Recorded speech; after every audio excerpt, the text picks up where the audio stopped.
little brother has taken control, shoveling dirt in every hole. Predators to condemn your soul, watching you and watching me. We're all connected but separated, misunderstood and so frustrated. A million armies of one have invaded, watching you and watching me. We live behind glass curtains and act like nothing's wrong. Soon you will belong. I know you're out there somewhere. We've watched you for so long. Wait for you to fall. We'll expose you all. I know you're out there somewhere watching me. The little brother wants to make headlines, be immortalized. Everyone's got an electric eye with the digital spies. They've watched you for so long. I know you're out there somewhere watching me.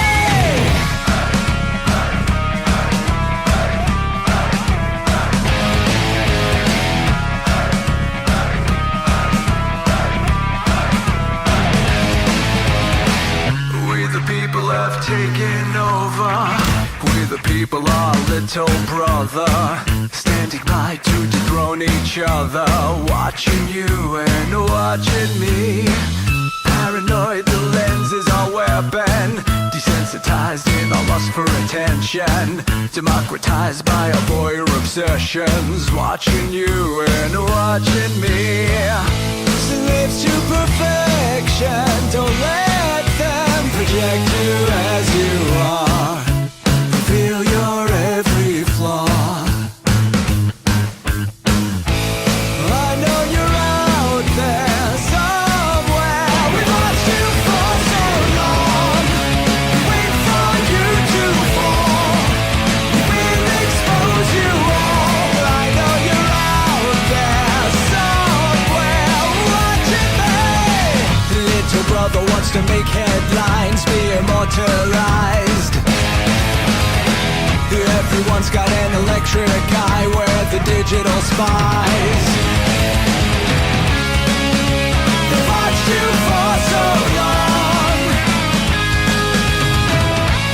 I know you're out there somewhere watching me.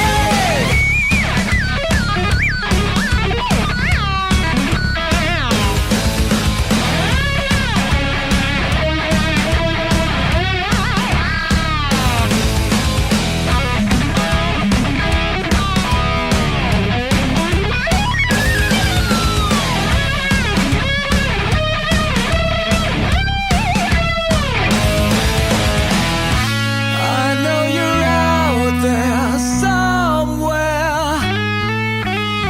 This is the new totalitarian state. 1,000 eyes are waiting for you to break. Stay in line, don't make a mistake. We're watching. We watched you for so long. We wait for you to fall. We will expose you all. I know you're out there somewhere watching me.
Let your experience begin right now.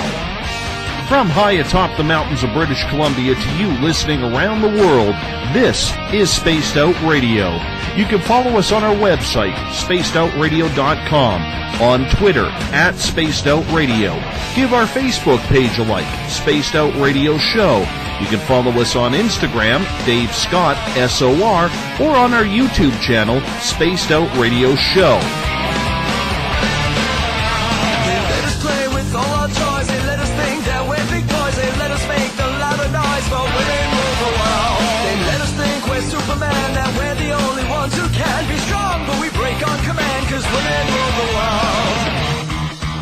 Buckle up, space travelers. It's time to go for a ride as we are live on Spaced Out Radio.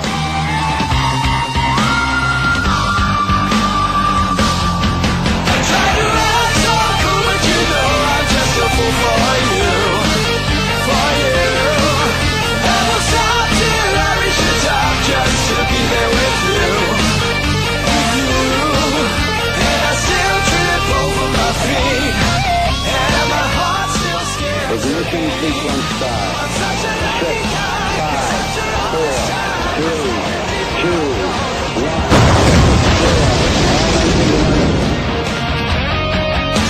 The deeper I go, the deeper I fall.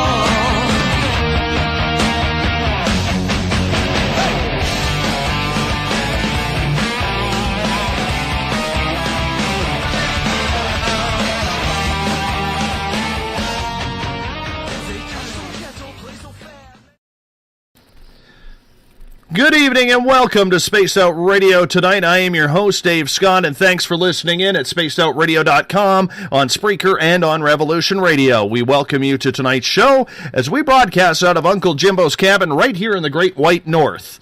Live on this Thursday night, early Friday morning if you're on the East Coast. Here at Spaced Out Radio, we do this thing every night of the week as we want to be your one-stop shop when it comes to the supernatural, conspiratorial, ufological, and so much more. If you like our music, you can thank the guitar god himself, Ron Bumblefoot THAL, formerly of Guns N' Roses, for helping us with our theme music. Bumblefoot is the official sound of SOR. You can follow us on Twitter, @SpacedOutRadio. Give our Facebook page a like, Spaced Out Radio Show. On Instagram, you can follow me at Dave Scott, SOR. Subscribe to our YouTube channel, Spaced Out Radio Show. Find us on TuneIn. Download our shows from iTunes. And our website is spacedoutradio.com.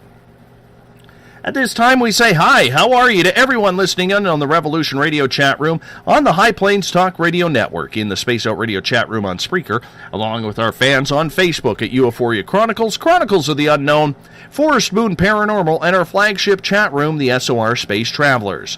If you haven't signed up for the SOR Space Travelers Club, well, it is time, because tomorrow night, we're going to make our monthly prize draw. To sign up, it's only $5 a month. With that, your name gets entered into the monthly prize draws up until tomorrow night's show. Access to private group interviews, access to a special section on our website, and much more. Hey, we're going to give you a hell of a lot more than just access to our archives. While at spacedoutradio.com, you can read our latest blogs and check out the SOR Spacewire for your latest and weird news from our news director, Eric Markham. We also have a new feature on our website. The SOR Sightlines Report is right there for you. So if you've had an experience and want it investigated by our researcher, Mike Schmidt, all you have to do is fill out a Sightlines Report and we'll get back to you ASAP. All information is 100% confidential. Remember, if you're a listener on Revolution Radio, it is the largest nonprofit online radio station going today. Do us a favor, take the time to visit freedomslips.com and donate today. What makes a person turn their back on the oaths they have sworn to become what we know as a whistleblower? High-profile cases, from Edward Snowden to Chelsea Manning, see the effects of what can happen: solitary confinement and life imprisonment, or even asylum for safety in a foreign country. It's not an easy life to choose. So how does this happen? What happens deep down in one's soul that pushes someone with high security clearance to all of a sudden go rogue and feel the need that they need to tell the world about what's going on?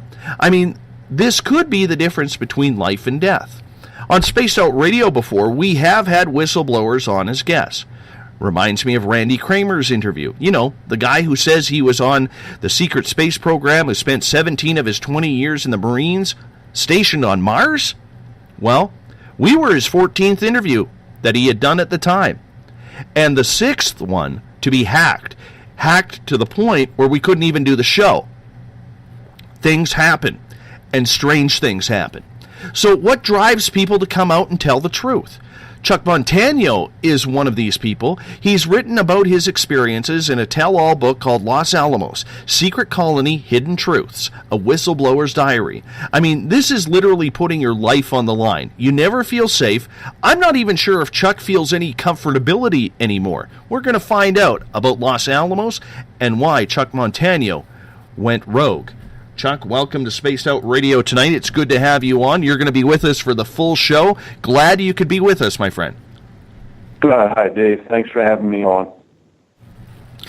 I'm really appreciative because I believe that people such as yourself are extremely important to getting that message out, to getting that message to the public, because I firmly believe the public has a right to know about what is going on.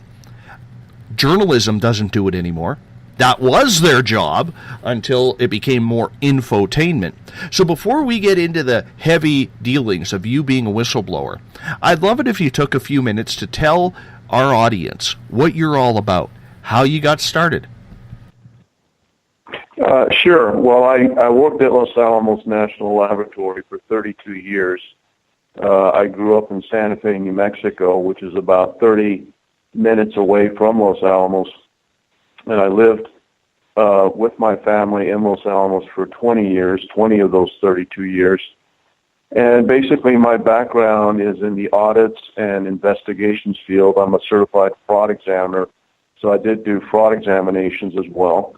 I worked as a federal bank examiner before I went to work at Los Alamos, and years later I was actually the director of fraud and special audits for the state auditor, for the New Mexico state auditor. So I do have a background that I think kind of led me down this pathway to eventually becoming a whistleblower, because I was doing investigations at the lab that were in the process of uncovering fraudulent activity. And, of course, when you start reporting what you actually find, the powers that be get upset. So when you first joined Los Alamos, did you know what you were getting into? You worked there for 32 years, Chuck. That's a long time. That is one hell of a career. Most people don't even last 7 to 8 years at a job anymore. Was it exciting for you to be in such a restrictive place that so few get to go? It was very exciting because I grew up, like I say, in the shadow of this facility.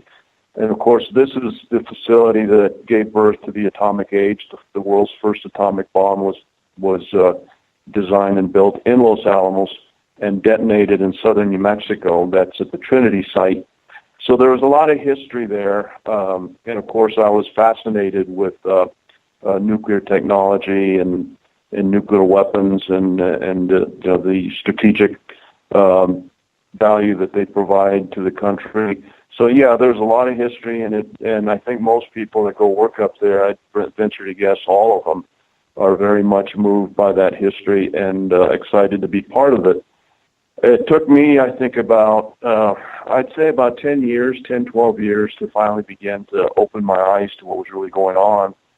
And about 16 years, about halfway through my career, I began documenting a lot of what was going on because I was very concerned with what I was seeing. So was this something that you really had to bite your lip on for a long time, Chuck? Because I know I have a daytime career. I don't really talk about it on this show because I do like a little bit of privacy in my life. But in my daytime career, there are things that I see where I'm just, I literally have to come home and punch a punching bag or a pillow a few times. Thank goodness my 3-year-old son, when I get home, the first thing he wants to do is wrestle. So I have to go upstairs and wrestle with him around, and it gets out some of that tension that I felt from the day. But I can't imagine from what I do compared to what you did at Los Alamos, dealing in a nuclear facility, because that's technically what it is, the stress of being around there. What was that feeling like for you? Actually, it's very collegiate. It's run by the University of California, and they try to establish kind of like a campus environment. People are very relaxed. They don't really get dressed in suits. People walk around with casually, and the jobs are very high paying and great benefits. People are pretty much lined up wanting to get into the lab, and the demands aren't that very great. If you think about it, the Los Alamos lab was established in 1943 to develop the world's first atomic bomb, and they did it within a 2-year span. And then they developed bigger bombs, better delivery systems over the decades that followed. But here we are, over 70 years later, 71 years later, and the facility is being funded to the tune of $2.5 billion. That's with a B, a year. And its sister lab at Livermore in Lawrence, that's the Lawrence Livermore lab in Livermore, California, gets another $2+ billion a year. To do what? Basically, it's at this juncture, at this point in the history of nuclear weapons, they've already developed nuclear weapons capable of doing just about anything and everything. They're basically using it now just to keep the military-industrial complex well-fed. It's about keeping the money flowing, and that's the problem. You know, we as a society have other pressing needs like global warming to address, for example, and healthcare and jobs, education for our kids, all these other things.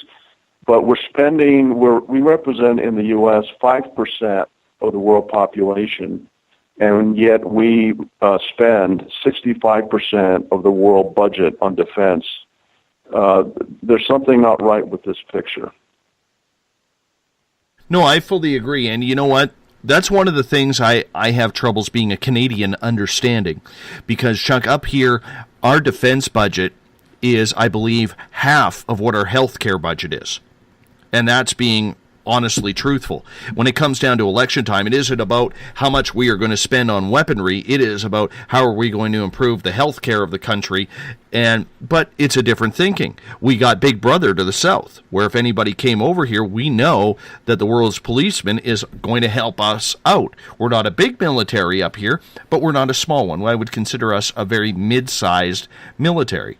So when you see the importance of a place like Los Alamos, which is so rich in history, especially all of New Mexico back in the day being literally the grandmother earth of where nuclear weaponry started, it doesn't surprise me when you say that, you know, there's that much money going into funding and that much money being put towards these tests, even though it's a product that really isn't needed in this world anymore, nuclear weaponry. Well, we have the capability currently on the planet. That's the U.S. along with Russia and the other nuclear powers to destroy the planet 300 times over, meaning every large city that we have could be destroyed over 200 times. That's how much nuclear destruction capability we have. And most of that resides in the United States. You know, so why do we spend as much as we do? We represent 5% of the population of the planet, and yet we spend 65% of the budget, of the planet's budget on military spending. And yet we have other pressing issues, such as the planet burning up. I mean, I heard yesterday or day before that scientists are now saying that we are now the warmest that the planet's been for 2,000 years. That's where we're at right now. And we're set to make it, you know, I can't even begin to imagine what our kids and our grandkids are going to have to be dealing with. But instead of initiating kind of a Manhattan Project, that's the project that was established to design a nuclear weapon in 1943, and it was done in 2 years. Instead of establishing a similar initiative to address climate change and come up with alternatives to fossil fuels, we continue to invest the kind of money we're investing in endless wars and in maintaining facilities like Los Alamos and Lawrence Livermore in California, spending $5 billion a year just keeping these two facilities going. And so people need to ask why. Why does this happen? And that's really what my book is all about. It goes into some detail explaining the dynamics, the political influence that these corporations have on policymakers, and why we can never seem to get out of the hole we're in and address the real problems that will, make the life better for future generations. We just don't seem to have the will to do what has to be done, and that has a lot to do with the military-industrial complex and the control and the power that it has over our politicians. And I was just going to ask you about the military-industrial complex, because right now, ever since 9/11, it's been full guns blazing on whatever hotspot or potential hotspot there is in the world. And let's face it, if we have to put those billions of dollars into nuclear weapons, even as you say, we could blow this planet up 300 times over, and that's scary as hell just to think about that. It makes you wonder what the whole purpose is, because in reality, it is a waste of money, and it could be going to things that are way more important here. You have veterans coming back from wars with major problems, not just missing limbs, but PTSD being the big one. There's a high suicide rate. You have people in the world's best country for Medicare who are having people play God with their lives because they can't afford to make payments. And how do you choose a new heart over your home? And there's so much more that could be done with this money. It must be sickening. And when you were coming to this decision, Chuck, did you ever think about the fact that here we are spending $2.5 billion at Los Alamos for what? We could be feeding children in school. We could be taking care of the homeless. We could be helping people get off drug addiction. Well, I agree. I got economic benefits out of working in Los Alamos, and I can understand if you're getting some sort of an immediate economic benefit, you may tend to look the other way and not ask some of those questions. Problem is, when you work in a facility like Los Alamos, anywhere within the Department of Energy complex, if you start asking those kind of questions, you become a troublemaker. You become a non-team player. That's the way you're described. You're not a team player. Once you start questioning the fraudulent activity that's occurring or the waste that's occurring, then you become a problem. And that's where I got into trouble, because my job was to do investigations of reports of suspected fraudulent or wasteful activity. And when we uncovered things that weren't low level, in other words, that might have involved higher levels of management, you were not allowed to report those things. You were required basically to send everything that you found over to the legal office, the laboratory's legal office, which became an administrative black hole, meaning that once your work papers and your report went into that office, you never saw it again. And in fact, we were required to destroy all copies of our work papers and all draft reports whenever we did an investigation that we were asked to do related to fraudulent activity, and then our reports went to lab legal, and we never saw it again. And that was done so that basically it left the lab a way to deny having knowledge of these problems. And the reason that was important, and I mentioned this, I describe it in my book, is that the U.S. Department of Energy has a long, undistinguished history of allowing contractors to get away with everything. They're not the watchdogs that they're supposed to be for taxpayer money and taxpayer interest. Basically, there's a huge revolving door relationship between this agency and the contractors that it's supposed to be overseeing, like Los Alamos. The University of California is the contractor that runs the Los Alamos lab. And until 2005, when it formed a partnership with some industrial partners to run the lab. But it's still basically the University of California that has been running both Los Alamos and Livermore since 1943.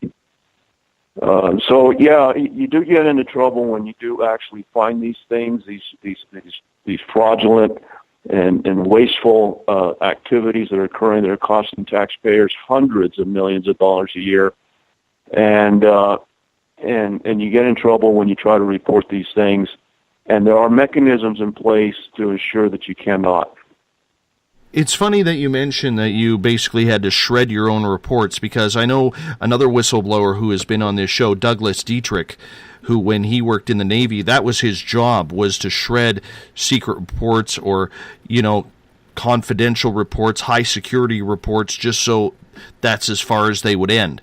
And to hear them making you do that, I mean, I don't know what it's like down there, but up here, I would consider that a very illegal practice in the public eye. Well, yeah, I hear politicians here in the U.S. Say repeatedly, they say all the time, we're a nation of laws.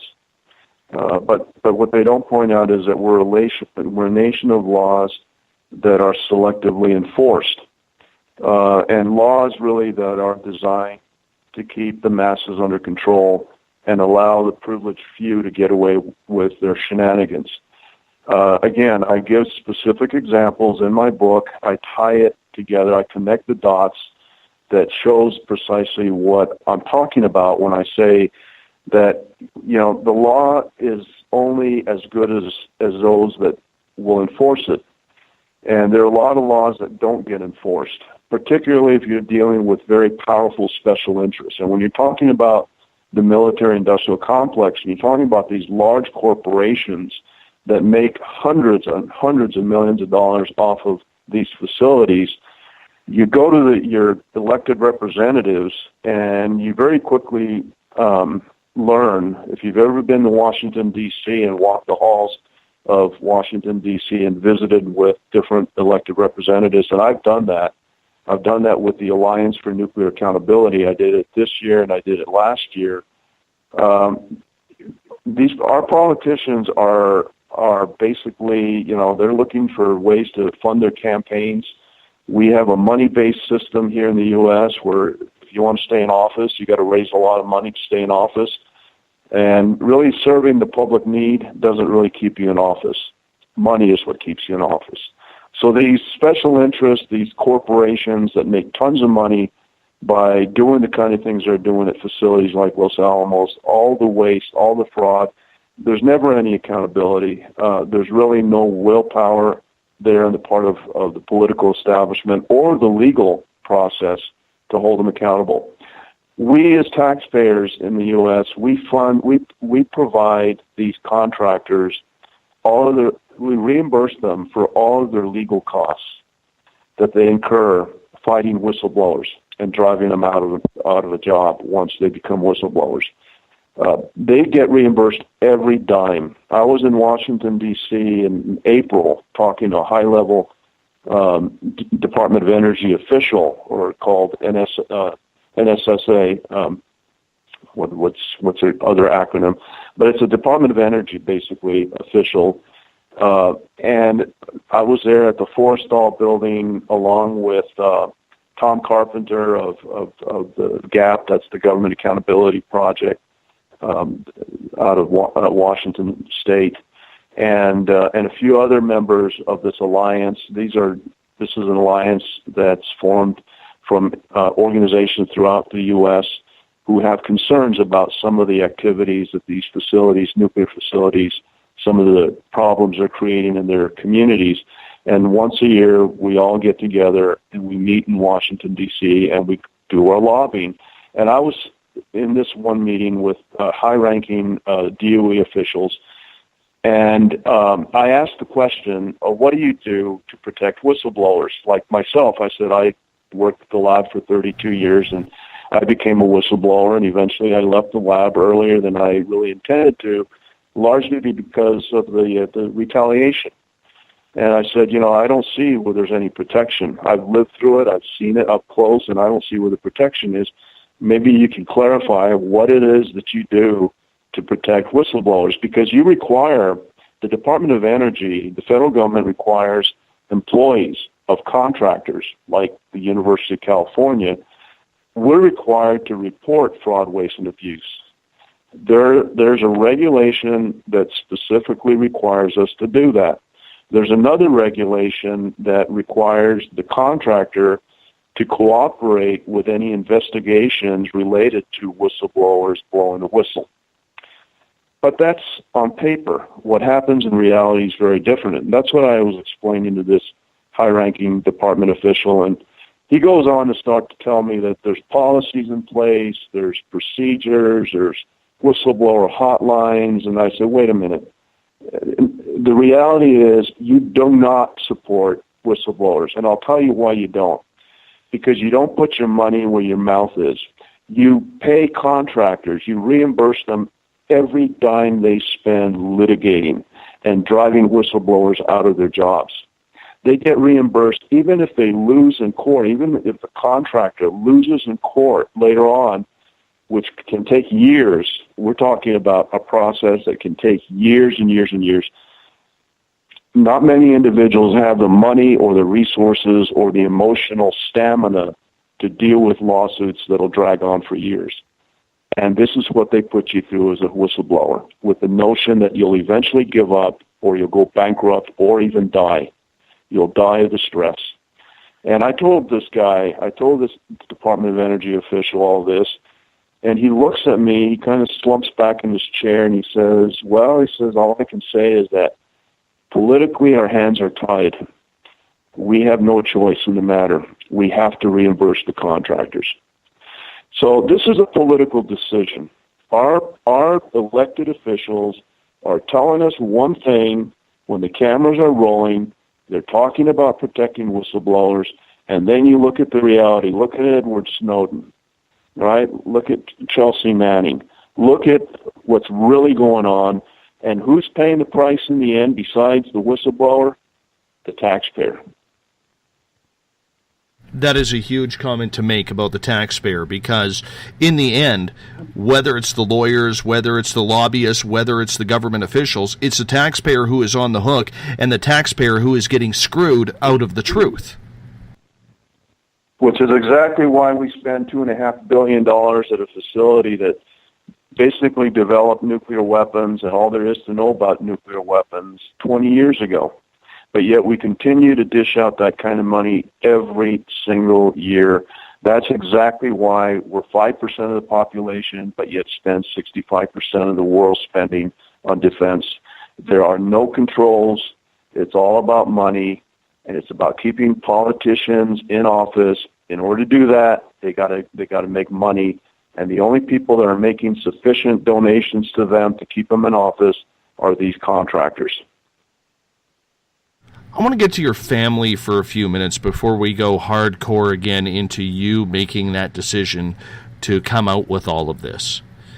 How many years were you there after working 32 years? So at what part of that 32 years did you start having questions and maybe talking to your wife or your parents or family members or friends about this? In 1994, halfway into my career pretty much. That's when I began to ask questions about what was really going on. You go into a denial mode at the beginning. There's a honeymoon period. You're just happy to have a job. It's the Los Alamos National Laboratory, the renowned facility that built the world's first atomic bomb. You have a lot of brilliant people that work there, scientists. You're really feel very fortunate to be part of that history, that culture. You really embrace it, and then you begin to see things.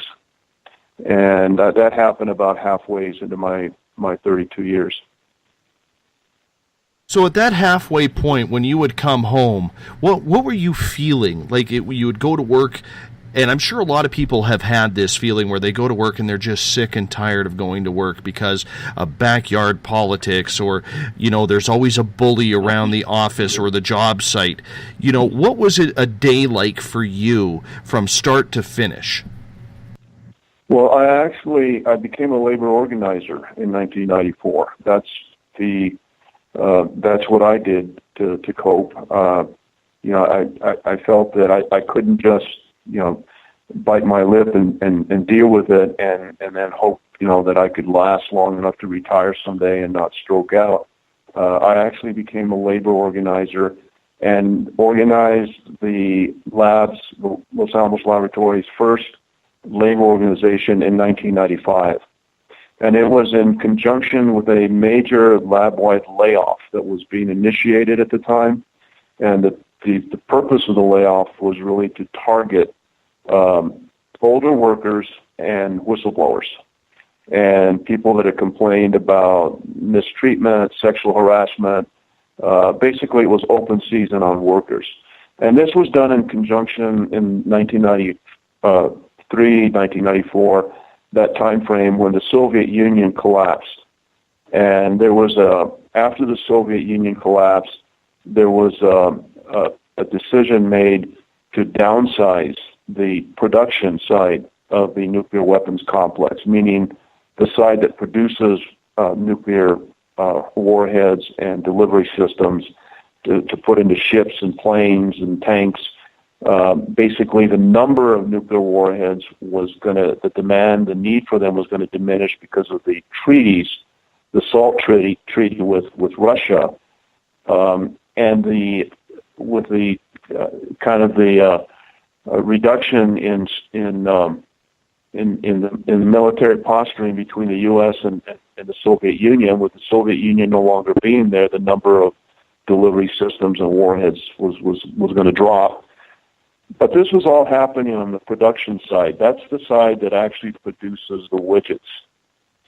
The Los Alamos lab was on the design side. This was basically where all of the design activity occurred. And the money, actually, the funding for these facilities, the research and development sites like Los Alamos, was going to go up. And it was going to go up because the part of the SALT treaty was the elimination of detonation testing of nuclear weapons to establish reliability and safety of nuclear weapons in the stockpile.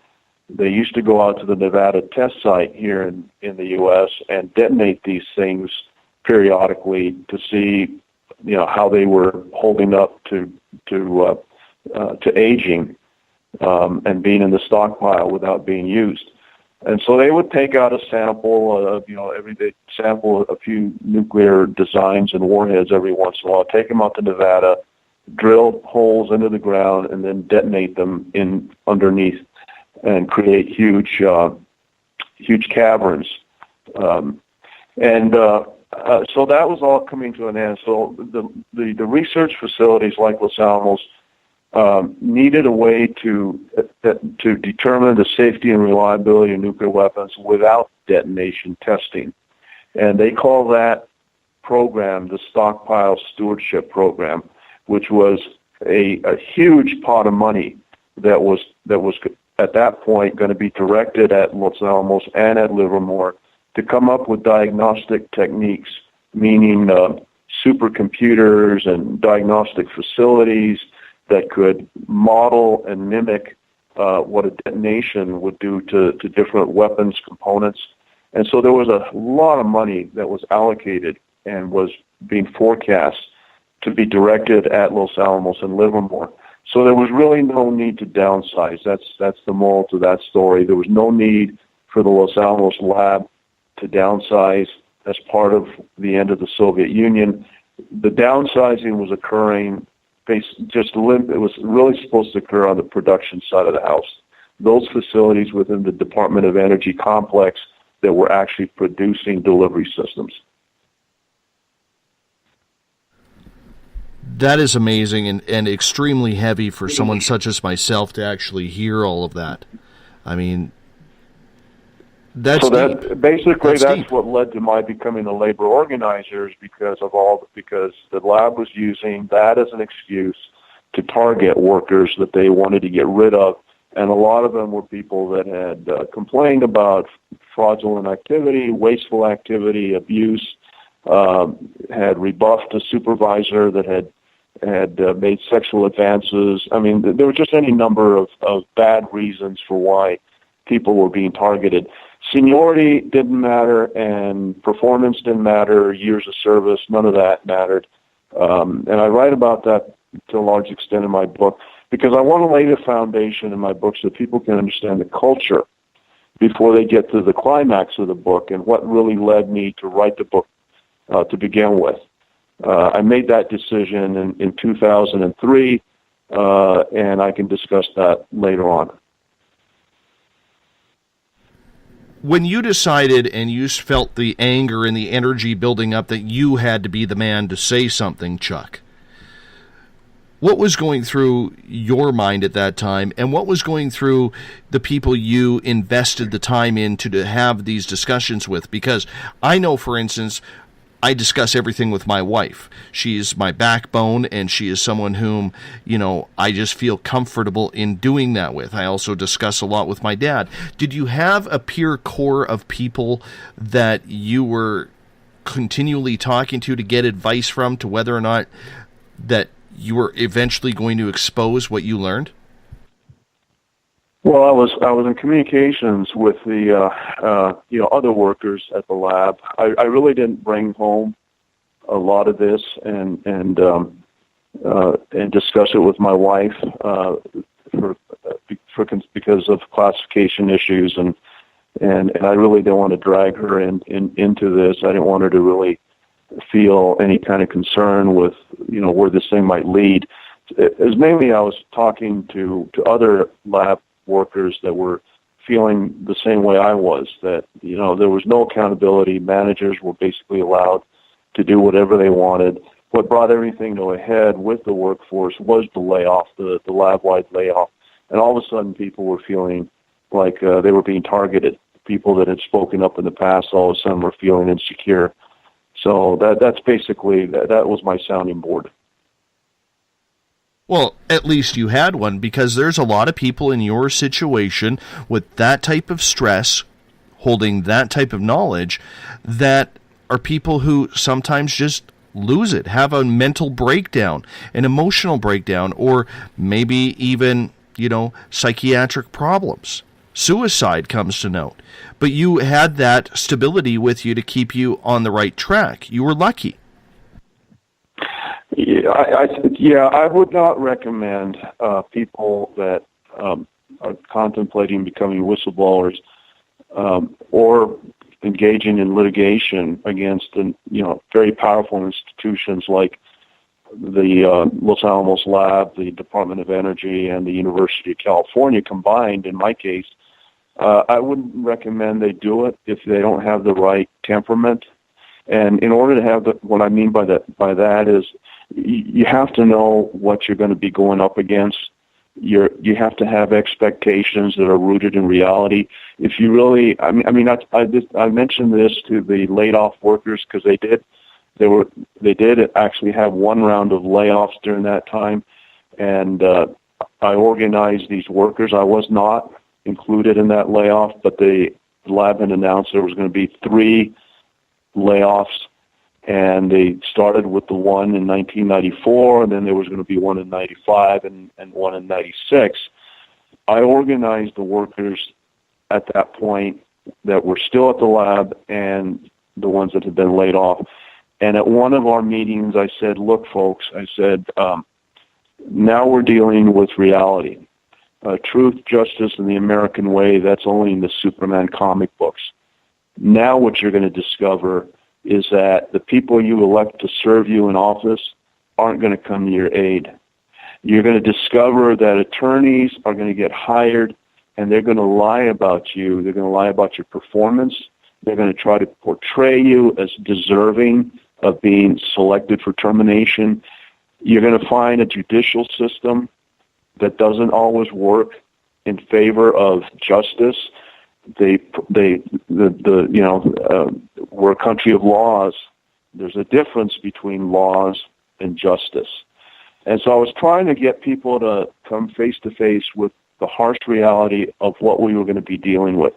And people that aren't prepared to do that and become whistleblowers, they become very disillusioned very quickly, which means that they can become sick, they can stroke out, they can have heart attacks. It is extremely stressful financially when you get engaged, when you get involved in it, and it goes into the legal process. In my case, I did get some good attorneys to protect me, and it was always on a contingency, meaning that only if we prevail did they get paid. But it's very hard to find attorneys willing to do that. You have to be on firm ground when you're making your case. They have to believe you, and they have to believe that you can weather the storm, and you'll be there throughout the whole process. So I don't recommend it for anybody. I really don't. Was it a lot of... Would I do it again? Yes, I would. In my case, I would, because that's who I am. Chuck, was it a lot of stress on your family and your friends when you made this decision? And what led you to making this decision that you had to be that guy?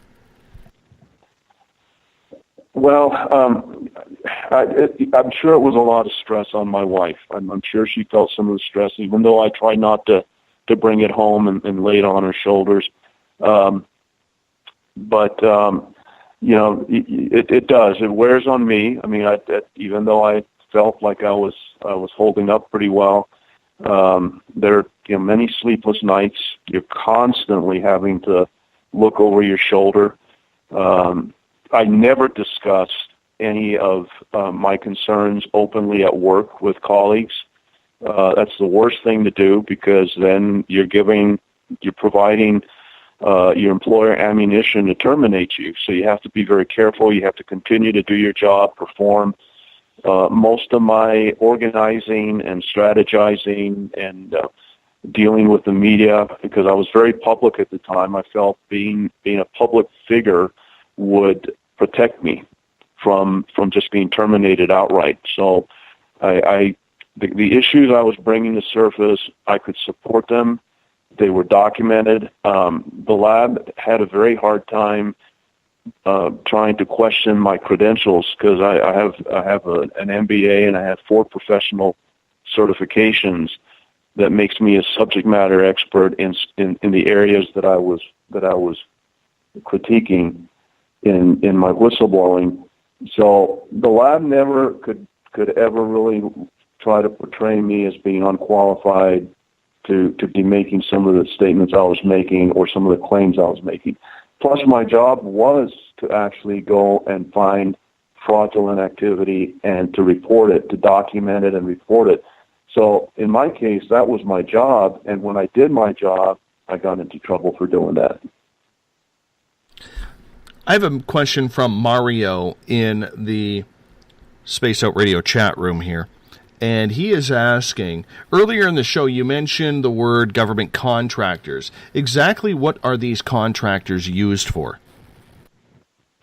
These facilities are owned by the taxpayer. And we have within the Department of Energy the DOE complex, the DOE, that's the acronym for the Department of Energy complex. We have Lawrence Livermore, which does a lot of the same work that Los Alamos does.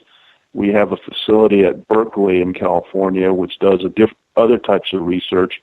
We have the Savannah River plant. We have the Pantex plant in Amarillo.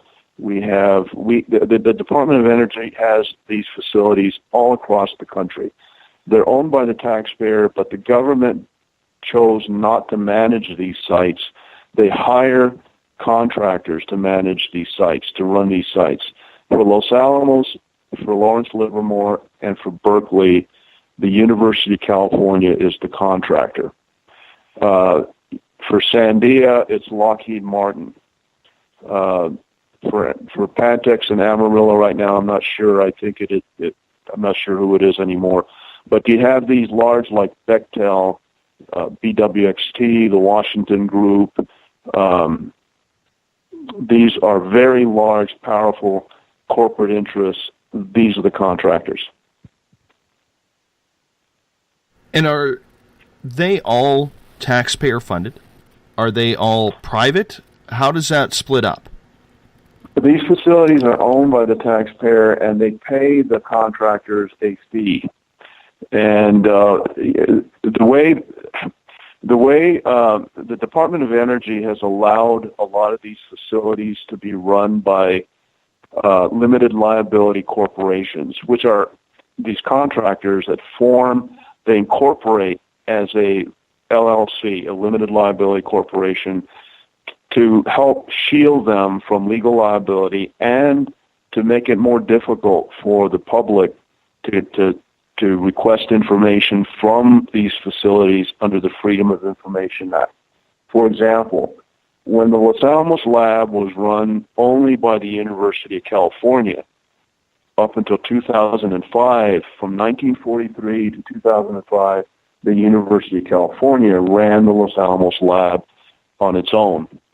Because the University of California is a public institution, under the Freedom of Information Act and under the California Public Records Act, you as a taxpayer could get a lot of information about the lab's costs of operations, what different projects were costing, what individual workers were being paid and managers.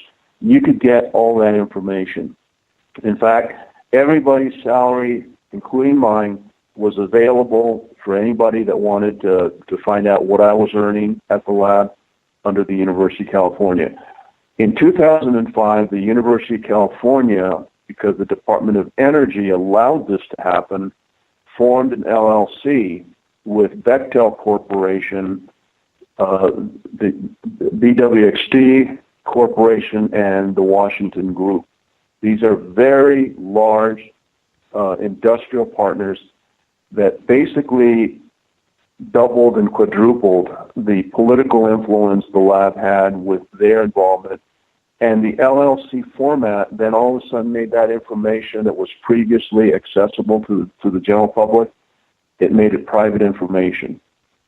Even though the taxpayer is the one that continues to pay the contractors and their employees at these facilities, the way the LLC operates, the way they go about saying, well, we can't provide now that information that we used to provide before because we are taking some money out of our own pockets and pumping into this venture.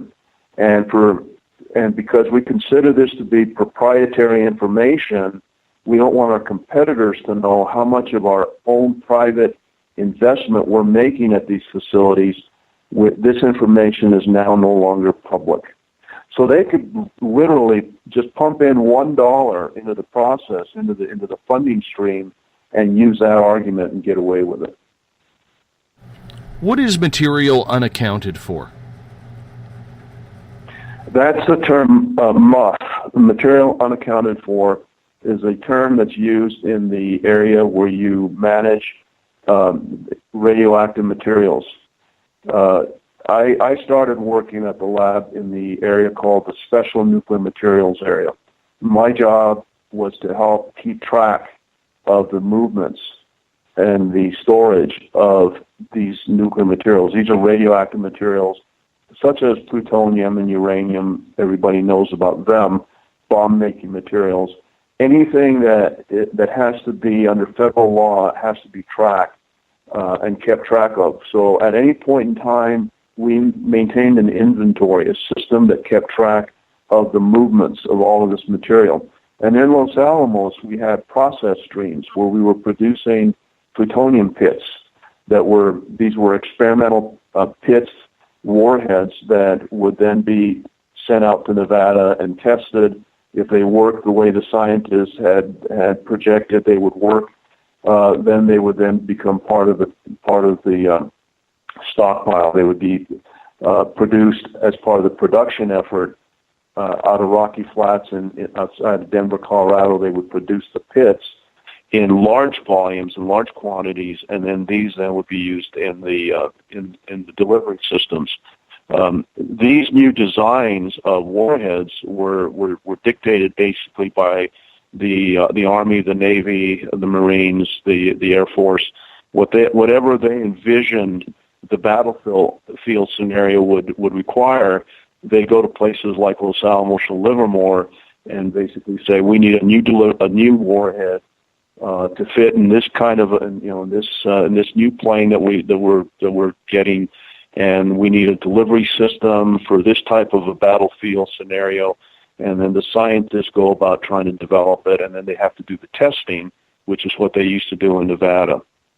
So MUF, the whole process, when you have at Los Alamos, you had the process of producing these plutonium pits, these warheads, and it's a very complicated activity that goes from taking the material that's contaminated with other materials and trying to separate them chemically. You create a lot of waste in the process, filters and sludge and chemical waste. All of this waste then needs to be gotten rid of because now it's contaminated. It's very dangerous to release it out into the environment. The difference between what comes into the process and what comes out of the process and cannot be accounted for is MUF. That's material unaccounted for. And that material may have been released into the environment, may have been caught in the walls, in the ductwork, places that you really don't. These are the parts of the whole process you don't replace. As I explain in my book, in people's bodies. When I worked in that area, when I first started working there, I had to sit in a small lead-lined vault for about an hour while they put monitors, radiation monitors, positioned all around me to determine how much radioactive material I had in my body when I first started working in that area. And then a few years later, when I left that area at the lab, I had to go through the same process to see how much more I had from when I first started working in that area. Now, I didn't really have a lot of hands-on contact, if you will, with the material. I was coming in pretty much as a auditor I was called a special. I was called what was I called back then? A special nuclear materials investigator. So my role was basically just to verify that the material was where the custodian said it was supposed to be. The person responsible said it was supposed to be. And we maintained a database to track the movement of different materials. In these processes, they produce they take out a lot of samples because you got to control the process very carefully so you don't get a criticality accident. That's where you have a burst of radiation, of neutron radiation, and you injure people. So at each step in the process, there's a lot of sampling, chemical sampling taking place. And these chemicals are tracked as they're moved around because they send them to the analytical chemistry building to do the testing. And so that movement would be tracked in the database. That's the kind of stuff that I used to do. And again, your initial question was, what is material unaccounted for? That's the material they cannot account for. And when they do that, radiation monitoring of a person's body at the beginning of the process and at the end when you leave the lab or you leave that area, the difference between what you had when you went out and what you had when you came in, they then document that part of that material unaccounted for is now accounted for. It's in your body. Does that include funding as well that was lost, or just material? Because there's a cost in everything. That's a term that applies just to special nuclear materials, the material unaccounted for. The acronym, like I say, is MUF. It's you see it in all of the policies, procedures. It's a term that's really relates to the tracking of nuclear materials. Was there ever a cost associated with that? Because when you're losing material, that costs money. Doesn't matter if you're in a military industrial society or you're in the Stone Ages. Everything costs money. So how much money was being lost per year? Well, we used to do a cost-benefit analysis before material was sent for disposal. And prior to the early 80s, basically, there's a dump up there that has a lot of material, has as much material in the ground. They were just dumping stuff into open pits. That I used to go out there as part of my responsibilities to track where the nuclear material was ending up.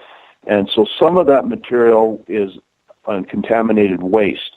But before they toss that material away, they're supposed to do a cost-benefit analysis, estimate how much material is in those gloves, how much material is in those tools, in those filters, and the things that they're going to be thrown away, and whether it's cost-effective to try to recover it, to process the gloves, the tools, to run those through a chemical process to try to recover the material that's still there. So it's a two-step process, trying to estimate how much contamination there is. Chuck, I got to cut you off. We got to go to a break here. Okay. We'll finish this right after. Chuck Montano is our guest tonight on Spaced Out Radio. We'll be back right after this break. Looking for news beyond the mainstream news? Head to spacedoutradio.com and check out the SOR Spacewire. This is Spaced Out Radio's Eric Markham, news director for the SOR Spacewire. Daily, I will bring you intriguing stories and outlandish reports from what's going on around the world. UFO sightings, paranormal activity, conspiracies, alternative health, and so much more. And if you have news, email me at news@spacedoutradio.com. Hi there, I'm Butch Witkowski, lead investigator with U4Cop. On the final Monday of every month, you can listen to me and host Dave Scott on Spaced Out Radio's Strange Days. We're going to get to the heart of the matter when it comes to what's happening out there. People are seeing and experiencing things from ET contact to Bigfoot, and I want to hear about it. Your experiences are what we investigators need to help solve these unknown mysteries. So tune in at spacedoutradio.com. Have you had an experience you can't explain? Had a run-in with ghosts, maybe Bigfoot, or seen lights in the sky? Hi, I'm Mike Schmidt from the SOR Sightlines. I'm here to investigate your sighting. Head to spacedoutradio.com and fill out a report on the Sightlines. All your information is 100% confidential, and I will help you figure out what you've been seeing. File your report, and let's find out the answers together. Visit purpleplates.com today. For over 40 years, the Purple Energy Plates have been delivering amazing results for their many customers. Inspired by the great genius Nikola Tesla, the harmony, healing, and energetic effects of the plates have proven over and over to be beneficial and often miraculous to thousands of customers. With their money-back guarantee and the many benefits, how can you afford not to get one? Check their site for daily specials and choose from their many energy products. You won't be sorry. Visit them today at purpleplates.com for mind, body, and spirit, and expect a miracle. Strange creatures lurking in the night, the sounds of wood knocking in the forest, odd happenings right out of a fictional world. These are the reports I love. Hi there, this is author Ronald Murphy, and I would love it if you join me and Spaced Out Radio host Dave Scott the second Wednesday of every month on our journey into the unknown land of cryptozoology at spacedoutradio.com. From Mothman to Frogman and everything in between. Hey, they don't call me the crypto guru for nothing.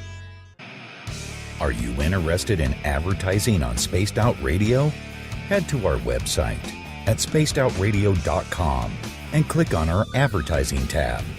There, you will find an assortment of ways you can get your product out there with us, from radio commercials to banners and social media. Have a product you like our hosts to endorse? We can do that too. Visit spacedoutradio.com for more details. From British Columbia to Northern California, Pacific North Weird has Cascadia covered. Check out our feature videos at spacedoutradio.com, where I, Vincent Zunza, and my super sleuth partner Alexandra Sullivan track down the weird and strange stories from around the Pacific Northwest, from Bigfoot to Mel's Hole and everything in between. This is what makes life exciting. So why report the normal when we can report the Pacific North Weird right here at spacedoutradio.com. Oh, there's only one way to rock. Loud and proud. In high definition. Radio 702 rocks. Las Vegas. Have you ever had an extraterrestrial experience? One you just couldn't explain? Well, maybe I can help. Hello, I am Samantha Mullet. On the second Tuesday of each month, I will join Dave Scott on Spaced Out Radio to bring a human aspect to ET contact. It's something I've lived with my entire life, and I'd love to help you understand. Let's share our experiences.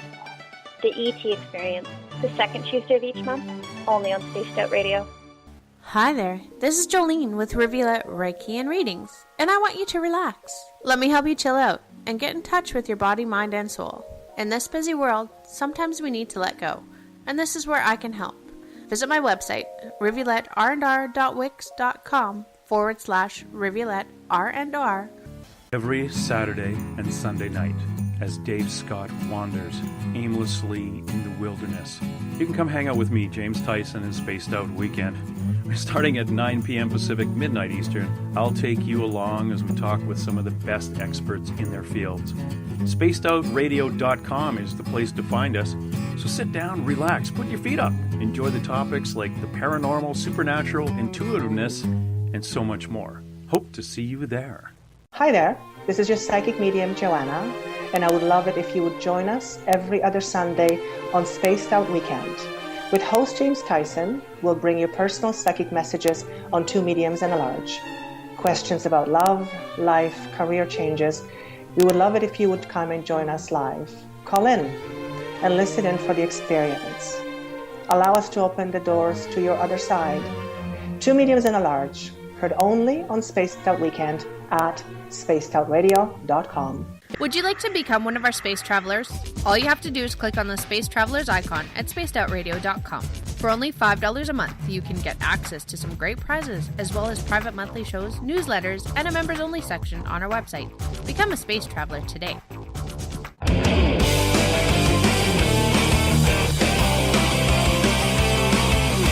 Do you have a topic or a guest that you'd like to hear on Spaced Out Radio?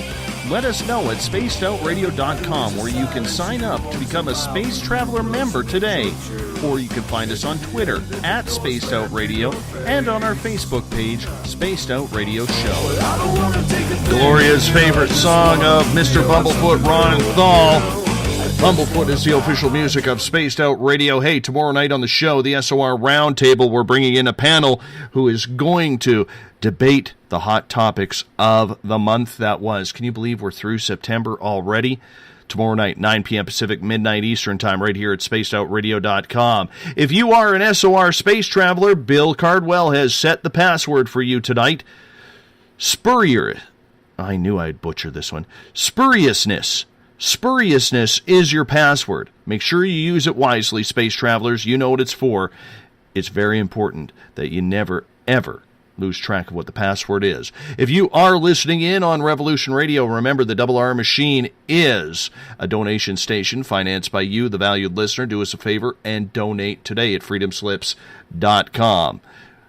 If you want to follow us on social media, you can do so at Spaced Out Radio. Give our Facebook page a like, Spaced Out Radio Show. On Instagram, I can be followed at Dave Scott, SOR. Subscribe to our YouTube channel, Spaced Out Radio Show. And our website is spacedoutradio.com. While there, you could join the SOR Space Travelers Club. It's only $5 a month. Read up on the SOR Space Wire. Listen to our music man, Bumblefoot, by clicking on his tab. Check out our latest blogs. You can now also fill out a Sightlines report. If you've had a strange experience, paranormal, ufological, extraterrestrial, cryptid like Bigfoot, fill out the live SOR Sightlines report. We will get an investigator looking into it for you as soon as possible. Tonight we are talking about what it's like to be a whistleblower. Chuck Montano used to work at Los Alamos 32 years. He came out with some interesting information about what's truly happening in the New Mexico desert. Los Alamos, Secret Colony, Hidden Truths. A whistleblower story can be found on Amazon. I highly suggest you check it out. Chuck, welcome back to the show. Thank you. In the first hour, we really focused a lot on the situation that happened, what it was like at Los Alamos. It's very political there. I think we can both agree on that. Politics aside, though, there's a human element to what you did, and that is you are now deemed and termed a whistleblower. To you, what does that term whistleblower mean? Well, to me, that's a person of conscience that perhaps is naive in believing that the system really does want you to report fraudulent, wasteful activity that's occurring, activity that may actually be harmful to workers and the environment. To others, it's basically you're a troublemaker, you're somebody that's jeopardizing the status quo, and usually the people that have that attitude are people that do control your destiny and your career. And what happens typically for a whistleblower is once you've been identified as a whistleblower, you have important assignments taken away from you. You're marginalized. You're kept out of meetings. I had one, and I write about this in the book. There was a period of time where I was kept 9 months without a single assignment or a single colleague to interact with. Literally, I was a team of one. The teammates that I was part of were all moved to different parts of the lab, to other areas. Even my supervisor, who was actually the lab's former whistleblower official, and eventually left the lab, literally battered and brutalized, because he became a whistleblower as well. He was moved out into a different area, and I was left behind. And literally for 9 months, I had nothing to do. I was being paid. I had to submit a timesheet every 2 weeks to a manager who then approved it. I was being paid. I would be, if I requested to go to training, I would be allowed to go to training. But when I asked for an assignment, I would never be given an assignment. It was always an excuse. And finally, one day I happened to bump into the guy that was approving my timesheets, because he was in a different part of the lab. He wasn't even close to where I was at, so I didn't see him every day. And one day I happened to bump into him close to where my office was, and I said, "I'm still waiting for an assignment." And he looked at me and he says, "Chuck, I wish I could help you, but my hands are tied." And I was about to ask him, "What do you mean your hands are tied?" And he said, "But I got to run to a meeting," and he left. And I never got that question answered. Did you ever figure out in your own mind the importance or the danger behind that term whistleblower? I think maybe I was a little naive. I really, I'm somewhat altruistic, idealistic. I grew up in the 60s. My first exposure to the term military-industrial complex was when I was in college. I was a freshman, and I saw returning veterans from Vietnam that were demonstrating against the war, and they were bringing up the military-industrial complex. I had no idea what that was. I had no idea that was a term actually coined by former President Dwight D. Eisenhower. He coined that term.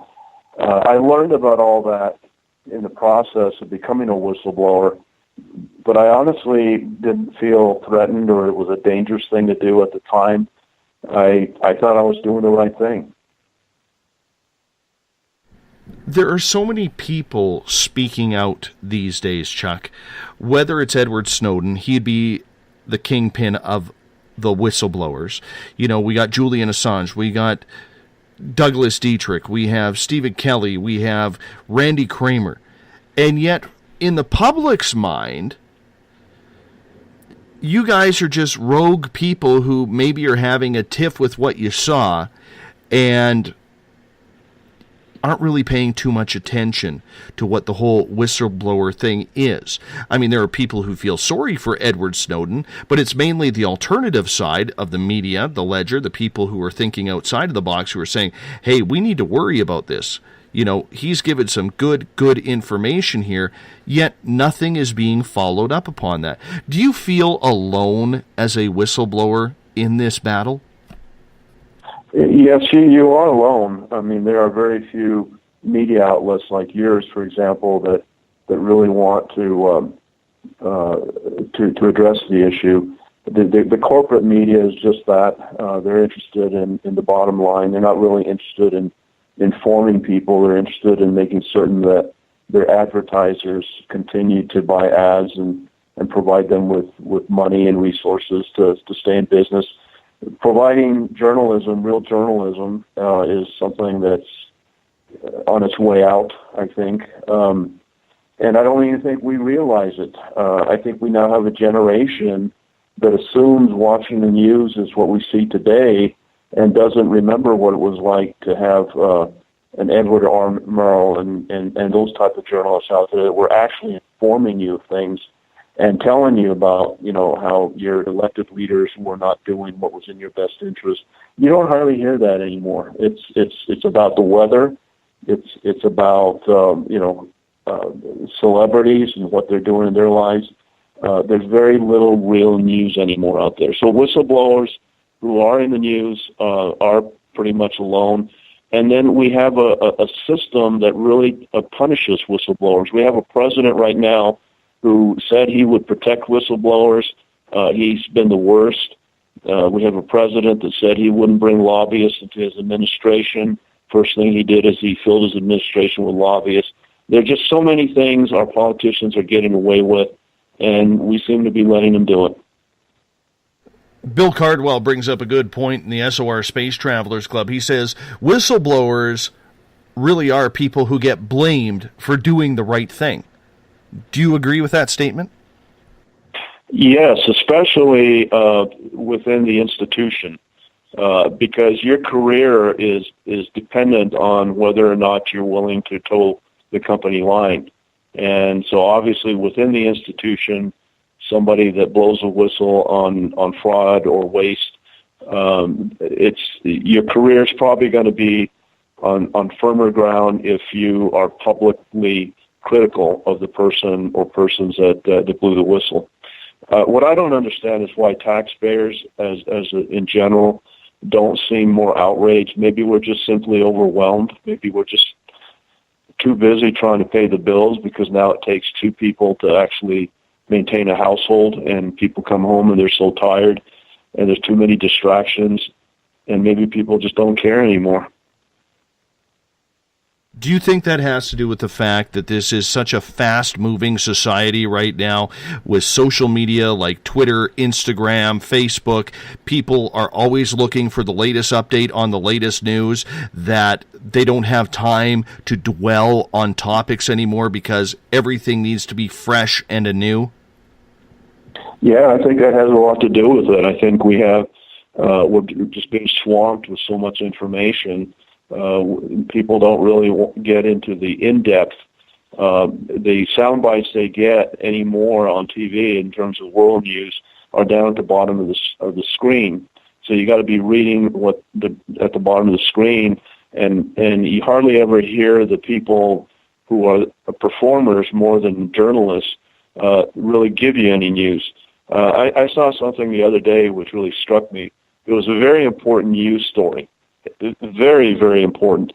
And they mentioned it, and for a second they paused and gave an expression of concern, and then one of them says, okay, now on the lighter side, let's go to this film clip about, I can't remember what it was, but it was totally different, redirected your mind in a different area. And after that second feel-good time clip, I was like, what did they just say that was very newsworthy? I myself was having a hard time remembering it. So, people are just simply overwhelmed with, first of all, they're getting little sound bites, and then overlapping those sound bites are entertainment stories. and we don't really hang on to that knowledge. And even if we do, who's going to do anything with it? Who do you take it to? Our elected officials aren't paying any attention. I mean, they openly, basically, the way I see politics today is in the old days, politicians tried to hide the fact that they were very dependent on their donors and they were pretty much responsive to them because they donated money to their campaigns. These days, it's like everybody's bragging about it. You know, we got donations from GM. We got donations from. We do speeches for $250,000 a pop, and nobody seems to get upset about it. What was the actions or the reactions from your close peers at Los Alamos before you finally said, screw it, I'm done, this is what I'm doing, I'm coming out, I'm talking about the money that seems to disappear, I'm talking about the actions of the people, the bureaucrats, the lobbyists, the public needs to know about this. What was the reaction from everyone around you? Most of my colleagues basically wanted to distance themselves. And for good reasons. They knew the retaliatory nature of the leadership of the institution, and they knew that their jobs were at stake if they even gave the impression that they were being supported. Most of them would very hush-hush sort of way. If I caught them in the bathroom or in the hallway, they would say, you're doing good, very hush-hush, and then they would walk past me, and they would not. They would never ever let it be known to anybody else that they were supportive. Most of them didn't express support or any kind of reaction one way or the other. What kind of security pass did you have there? I had a very high-level security pass. It's called a Q clearance, which gave me access to secret information. But I didn't work in an area there towards the end of my career where there was any secret or classified information.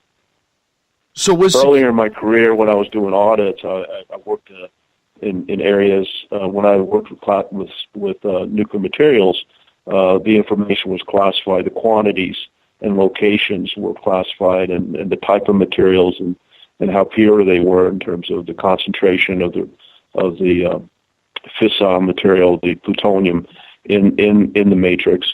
That was classified information, but there was a time that I actually did an audit of classified computing at the lab, and that audit report is classified.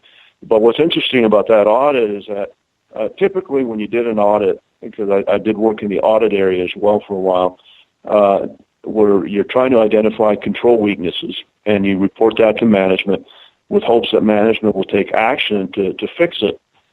In this particular case, for this audit, I found two things that would later on come back to haunt the lab in a big way. One was classified information was people were downloading, scientists were downloading classified information into unsecured computers. And the reason they were doing that is because at that time, the central computing facility, which kept all of this classified information on tape drives, periodically they would misplace a tape drive, and basically the data that the scientist needed for his computer models. Some of these models take years and years and years to develop. These scientists were very concerned that they could lose years of work, years of research, if they couldn't find these files. So some of these scientists were actually downloading data onto their own computers to protect the data. But the problem was the computers were not in a secured area. And I wrote that down in my audit report. I reported that was a finding and a concern that needed to be addressed. And the other issue was I went to the vault where they stored classified hard drives. Some of the classified information that people worked with on their computers, they would then download that information into a disk or a drive and then store it in the classified vault. The problem was that there were many, many people that could access the vault independently. meaning that the information really wasn't secure. And when I was a federal bank examiner, we had better control over money than we had over classified secrets at the lab. And that was the issue in my audit report. I said that's poor control over this secret material that's supposed to be in these vaults. People can get in there independently. There's no dual control, meaning it takes two people to be able to get into the vault, and there's always got to be evidence of what's taken out of the vault and what's put in. They didn't have the controls in place to do that. That audit report got issued. Nothing was ever done about it. Those weaknesses were allowed to remain. And then many years later, Dr. Wen-Ho Lee surfaces in the media that he is being accused of espionage, which it turns out he was not engaged in any espionage, and I write about that in my book. But the reason they suspected espionage is because he was downloading some of his own classified data onto his own computer, doing the exact same thing I had disclosed in my audit report. He was one of the scientists that was doing that. And in another issue, during a big fire that occurred in Los Alamos, where the lab was shut down for a couple of weeks, they discovered that there was a missing tape drive containing secret information. And they were looking all over the place. It made national news. They couldn't find it. Later on, they found it behind a copier in a room that they had slept through. They had actually searched through 2 times previously. And then all of a sudden, they found the tape drive behind a copier, mysteriously, which meant somebody threw it there. Somebody had taken that tape drive out of the vault and had not documented its removal. And then when the fire occurred and they went into the vault to make certain that everything that was on the log sheet was on the shelves, they found that that item was missing. The person that took that item, that was using that item, then probably later put it behind the copier to pretend as though it had fallen behind the copier. That was also the finding that I had come up with in my audit report. The lab takes these type of reports and they don't do anything with them. Basically, there's no accountability. Even when their own staff, internal auditors, for example, report these kind of weaknesses, they ignore them until there's a national scandal, a headline-grabbing situation, and then by then it's too late. But this is something a lot of people don't realize, is that the weaknesses that existed that created the scandal, they were reported. Those weaknesses were reported by people like me, but people like me are typically ignored. Was security a major issue at Los Alamos because of the secrets there, or was it something that it was projected as being very tight-knit, but on the inside it was very loose? No, security is pretty tight.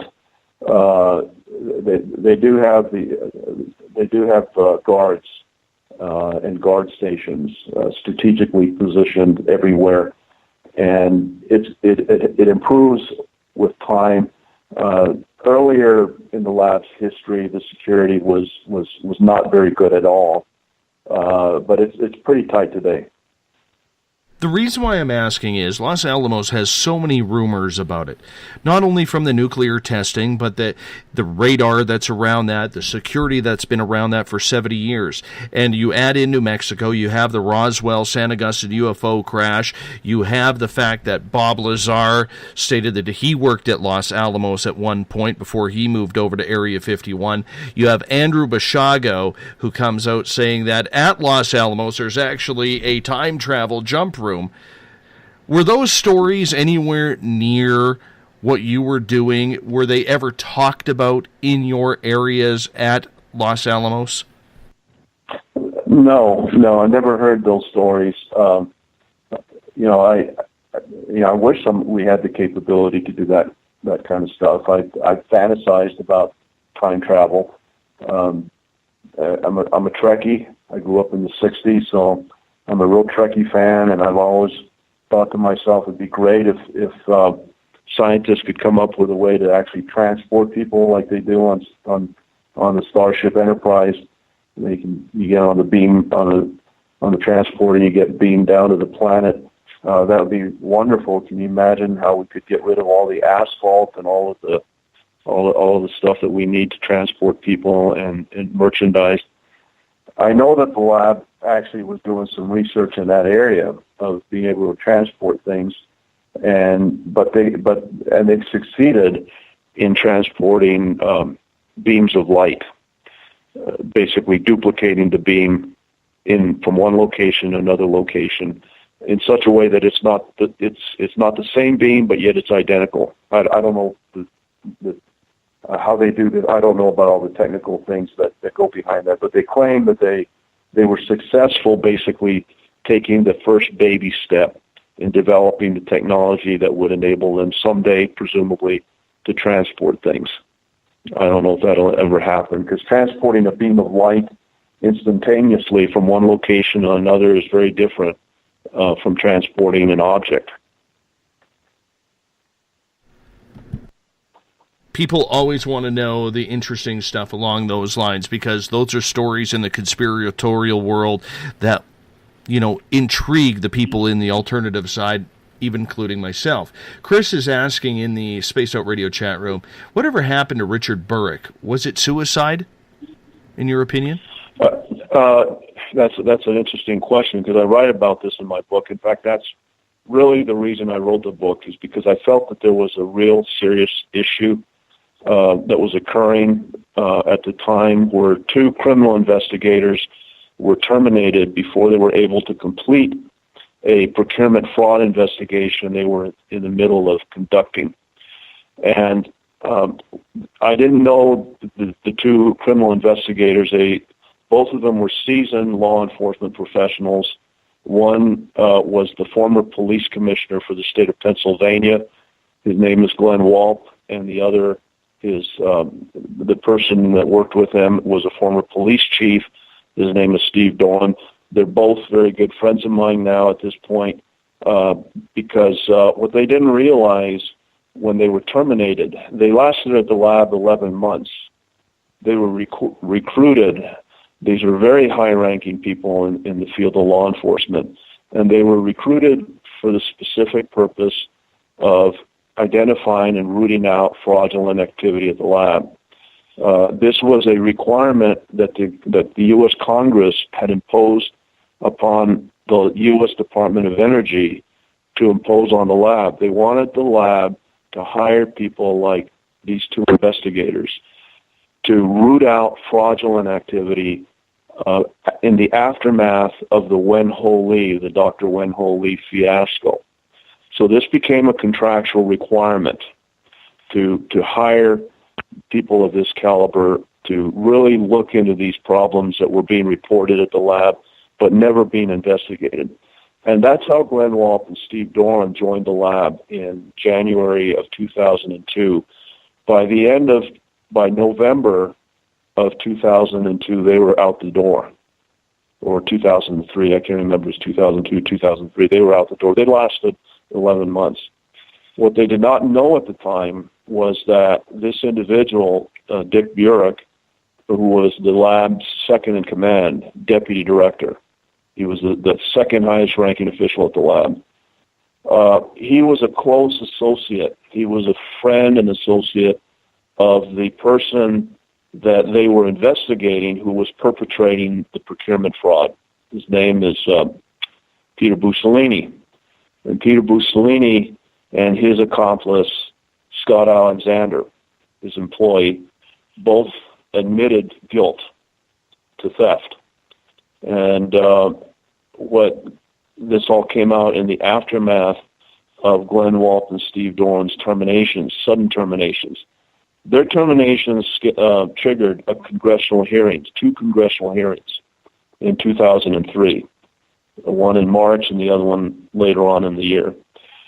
During that time, while all of this was coming out in the news, this made national news, within the lab there was a lot of talk about Richard Burek and his close association with Bussolini, the person that was the target of that fraud investigation.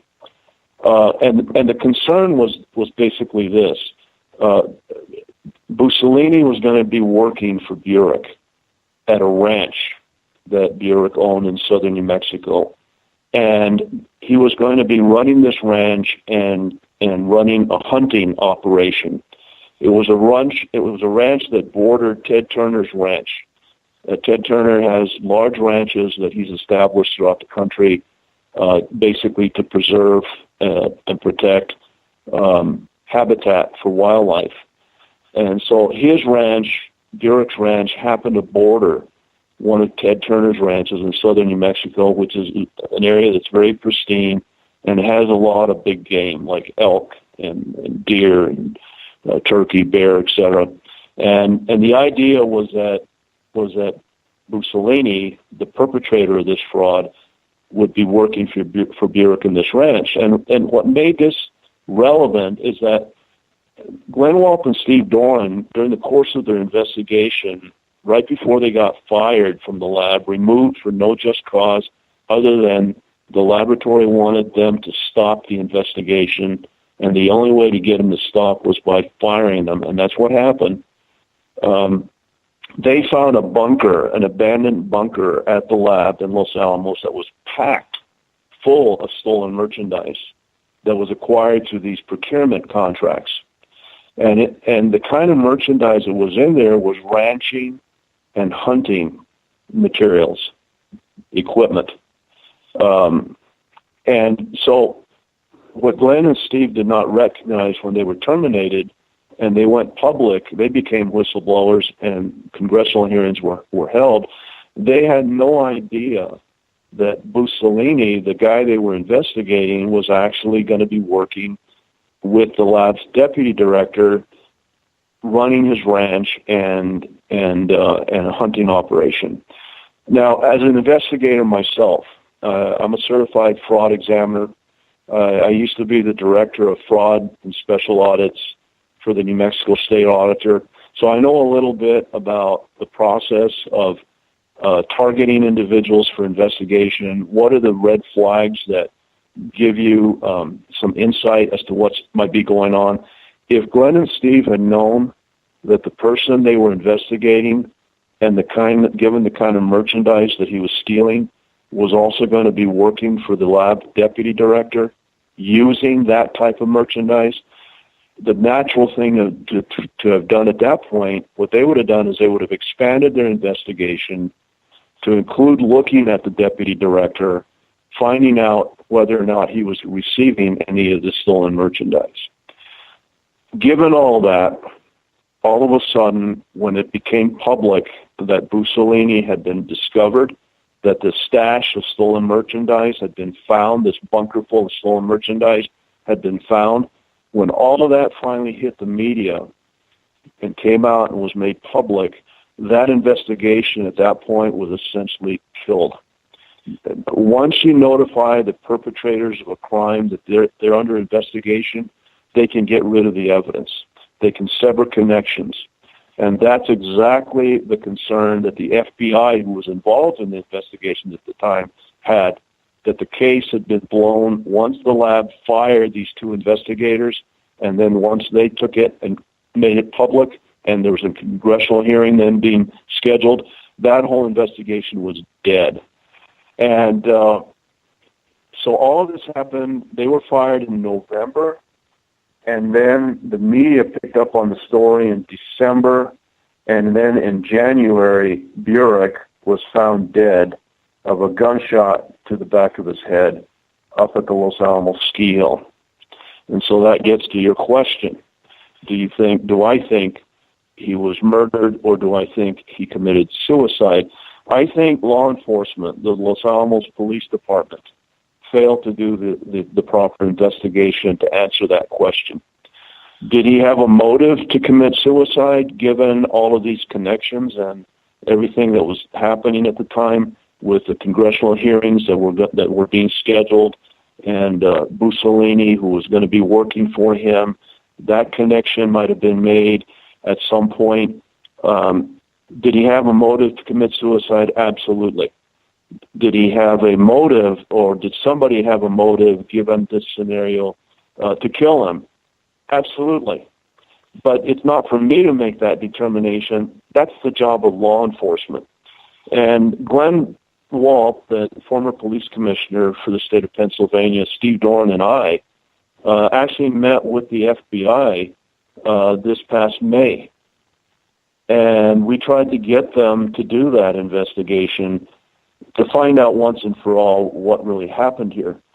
When Burek was found dead, the gun that was used was not found in a position that you would normally find it in a suicide scenario. That's according to experts in law enforcement, not just Glenn Walt and Steve Doran, but other people that they consulted with said the scene of the death was very suspicious.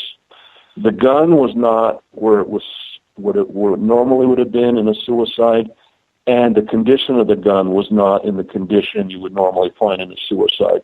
It was a large caliber handgun, and the chamber of the gun was popped open, and yet the gun was not effective.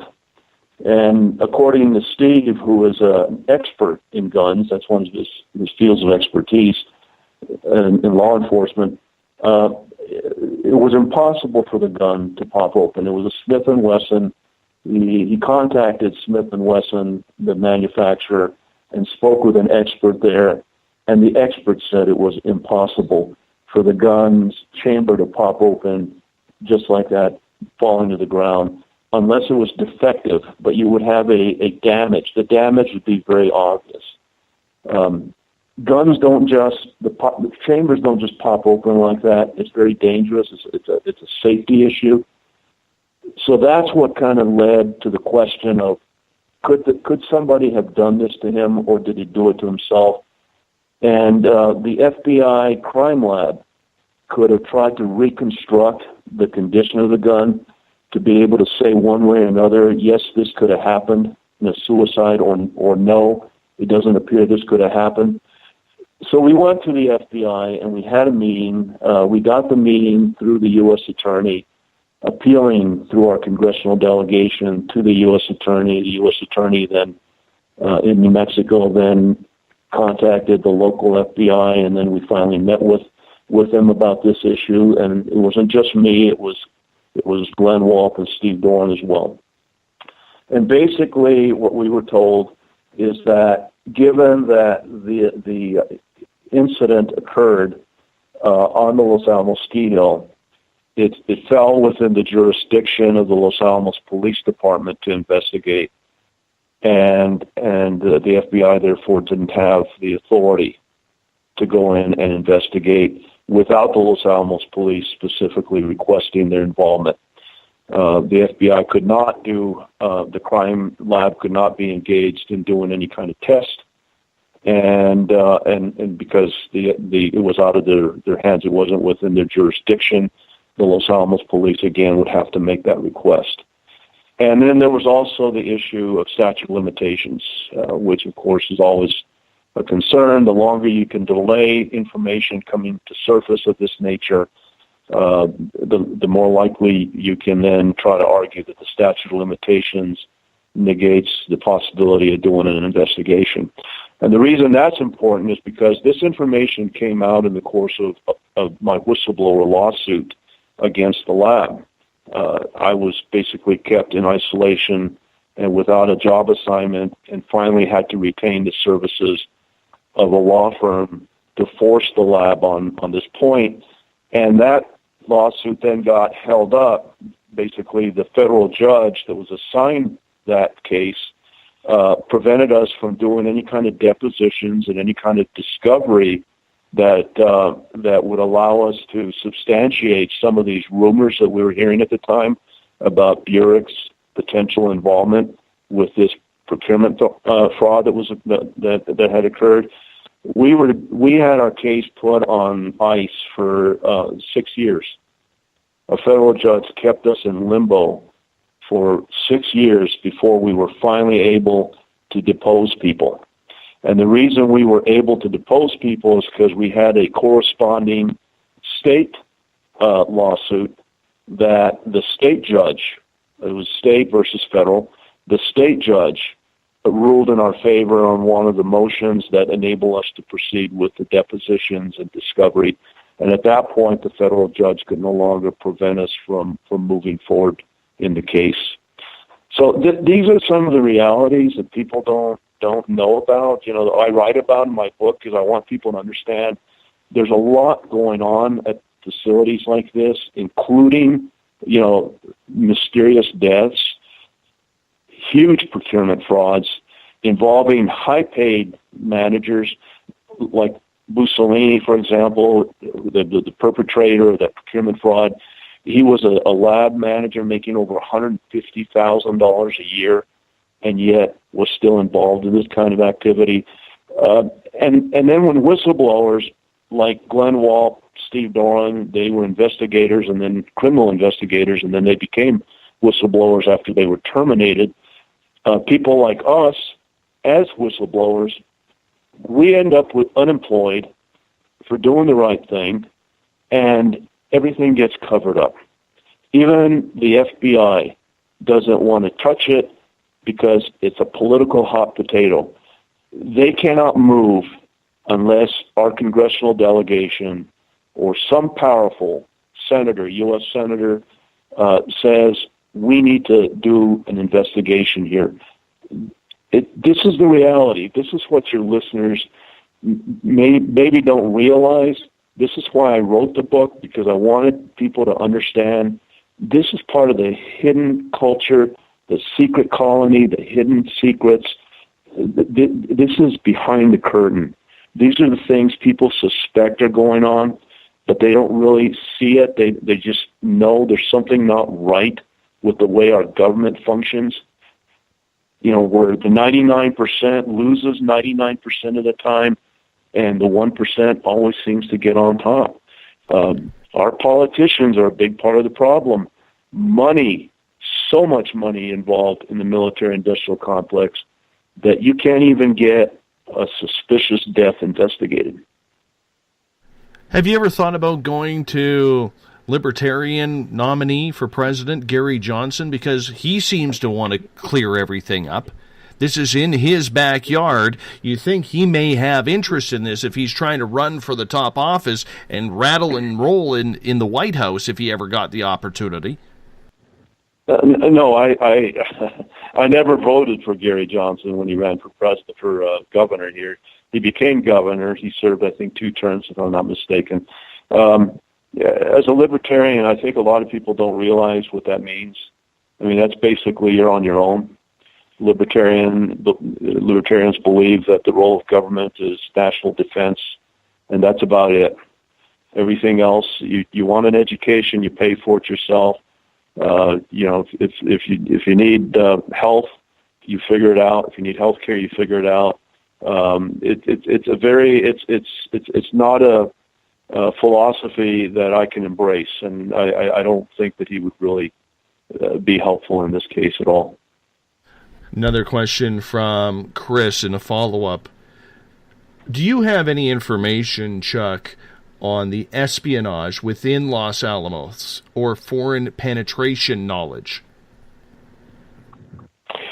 Los Alamos has always been a target for espionage from the very beginning, from its founding, because of the nature of the work that it does and the kind of information that it has.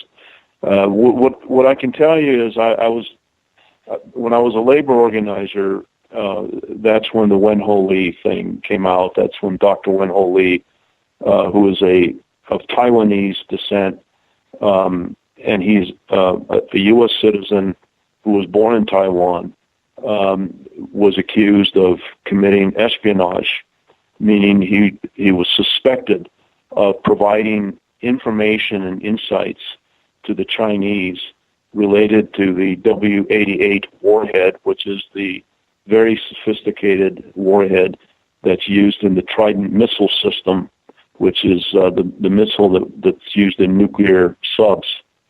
And what makes this warhead so unique is its ability to fit several warheads in one missile, one delivery system, and have each warhead then targeted to separate targets.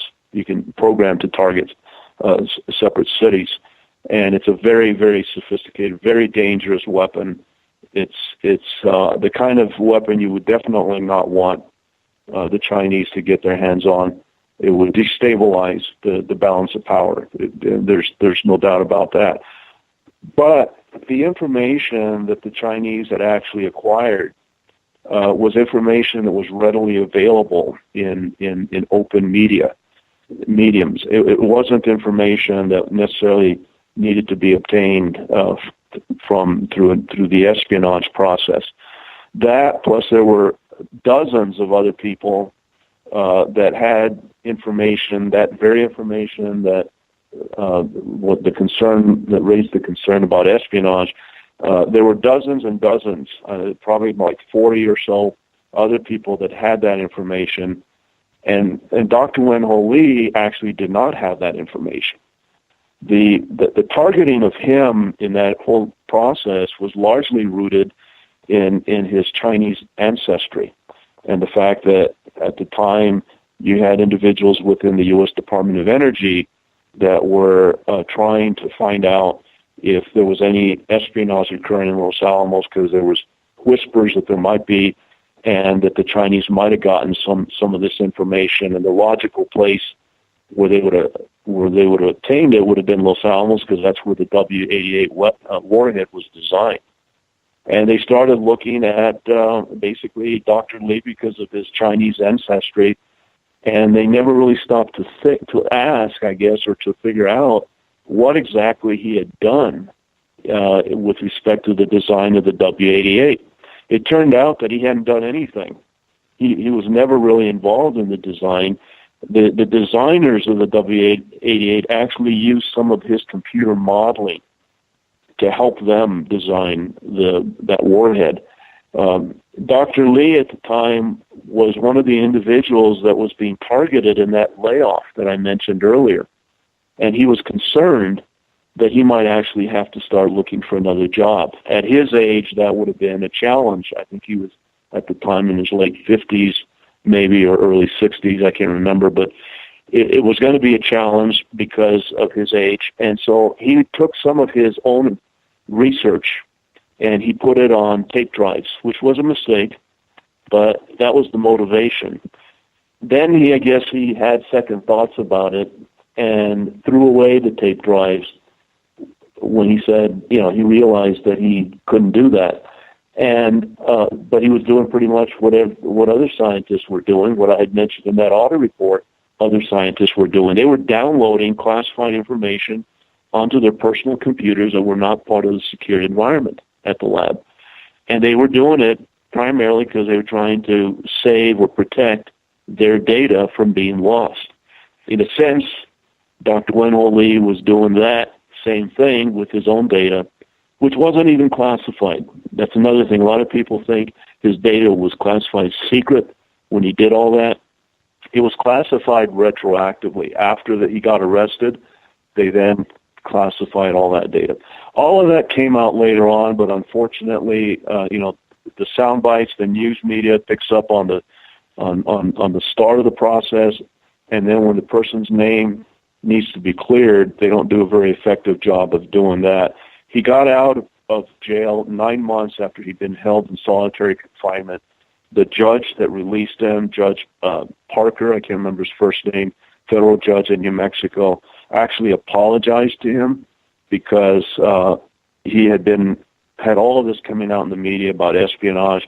He was never charged with espionage. They ended up basically, to save face, the federal government agreed to let him go, to drop any further charges and persecution in exchange for him admitting to having mishandled classified information. And that's how that ended.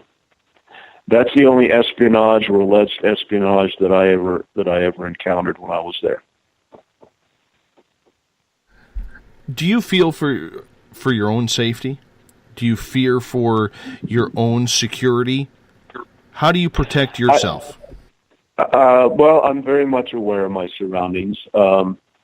I don't have classified information. I'm not Edward Snowden or Chelsea Manning. I don't have that level. My whistleblowing activity was limited primarily to fraudulent activity that was occurring, I guess there could be people that could be upset that I'm speaking to you tonight, for example, but everything I'm telling you, I've revealed in my book, and then some. And everything in my book is supported with deposition transcripts, with newspaper accounts, with General Accounting Office reports, with Office of Inspector General reports, with reports that are available to the general public. There's nothing that I say in my book, which has been legally vetted, by the way, because when you're revealing the truth, people don't like the truth that you're revealing. There's always some legal risk. So, I mean, I've taken all the necessary precautions, but I felt very strongly that a lot of what is really going on up there needs to be part of the historical record for the institution. And I write my book in a way that is somewhat of a murder mystery novel, but it's also rooted in fact, in events that actually occurred, such as the Wen Ho Lee espionage event, the two criminal investigators that were terminated and congressional hearings were held with respect to that event. I use all of that to set the stage for educating, if you will, the reader as to the realities of what's really going on behind the curtain. So do you look over your shoulder more? Do you think that maybe there is someone gunning for you, even though you may not have specific security knowledge of what they're doing or what's being tapped in there? The fact is, you open your mouth and you put it on pen to paper, which means that they don't like that kind of thing happening. No, they don't. Like I say, I am careful. I don't go to the lab's former whistleblower officer. I write about this in the book. This made national news and international news. He got beat up, brutalized at a strip joint in Santa Fe. The week before, he and I were both scheduled to meet with congressional staffers that were coming to New Mexico to talk to him particularly about testifying in this congressional hearing being held related to the firing of Glenn Walp and Steve Doran, the two criminal investigators. And so, Tommy Hook, that's the name of the former whistleblower officer, he later on made national news when he came out brutalized. I mean, photos of him. I took the pictures of him at the hospital. I was the person he called at 4 a.m. in the morning to tell me that he had just been brutalized. His wife actually was the one that called, and my wife and I then went to the hospital that morning, and I write about in the book that terrible event and everything that happened. But so this is what can happen to people that become whistleblowers. I've seen it. I saw what happened to him, and this guy was very high up the chain of command. This guy used to interact probably on a weekly basis with somebody within the director's office. He interacted almost daily with lab legal. This used to be the person responsible for handling all whistleblower complaints within the institution. All allegations of fraudulent activity went through him. And I was an investigator under him at that time when he was the lab whistleblower officer, which is how I learned from firsthand experience that all of our documentation needed to be shredded after we did our investigations, including any draft reports, and that once our reports went to lab legal, we never saw them again. That's how I know that, because I worked in that area. And Tommy Hook, who then became a whistleblower himself, ended up being brutalized. So I know what the risks are. I've seen it I have a photo of him in my book. I'm sure many of your listeners remember hearing about this incident, but they don't know the full story. And this is part of the history that I wanted to document. So, do you carry a gun?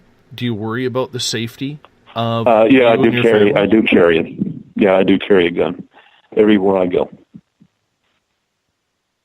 And do you feel that it may be necessary in this situation? Because, let's face it, you do know things there. Even though you haven't put any security at risk, the fact that you've still brought this forward makes you, quote-unquote, untrustworthy of everything. So, like, did you have to update your security in your home? Did you have to, maybe train your wife how to use a weapon if she didn't know how?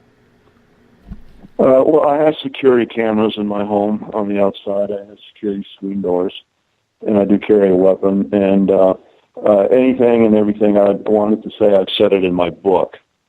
So, it's not like I'm on the verge of divulging anything that hasn't already come out. I think when you target people, I think you target them because you want to prevent them from saying something. I've already said it all. Everything I want to say, I've said it in the book. And I wrote the book because I really felt very strongly that the things that happened to Glenn Walp and Steve Doran was a symptom of a very deep problem. It was something I began seeing halfway in my career. It's a culture.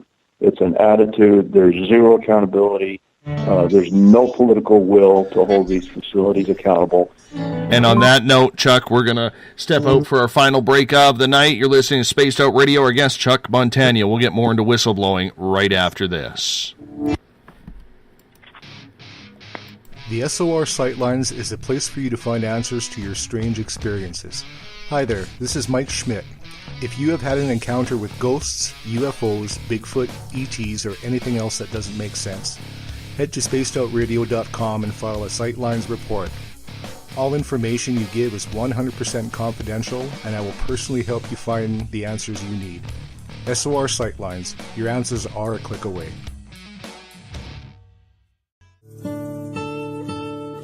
Greetings and salutations, space travelers, from the Chronicles of the Unknown team. What is Chronicles of the Unknown? I keep hearing about this thing. It's a new paranormal reality TV show based right here in beautiful British Columbia, Canada. Follow our team as we uncover claims of activity on the Caribou Gold Rush Trail. You can also follow us here every third Monday, where two members of our team will be available to answer your questions. We'll give you some equipment updates and some of our experiences on the road, right here on Spaced Out Radio. Hi there, I'm Butch Witkowski, lead investigator with the U4COP. On the final Monday of every month, you can listen to me and host Dave Scott on Spaced Out Radio's Strange Days. We're going to get to the heart of the matter when it comes to what's happening out there. People are seeing and experiencing things from ET contact to Bigfoot, and I want to hear about it. Your experiences are what we investigators need to help solve these unknown mysteries. So tune in at spacedoutradio.com to the final Monday of every month from Butch Witkowski's Strange Days. Visit purpleplates.com today. For over 40 years, the Purple Energy Plates have been delivering amazing results for their many customers. Inspired by the great genius Nikola Tesla, the harmony, healing, and energetic effects of the plates have proven over and over to be beneficial and often miraculous to thousands of customers. With their money-back guarantee and the many benefits, how can you afford not to get one?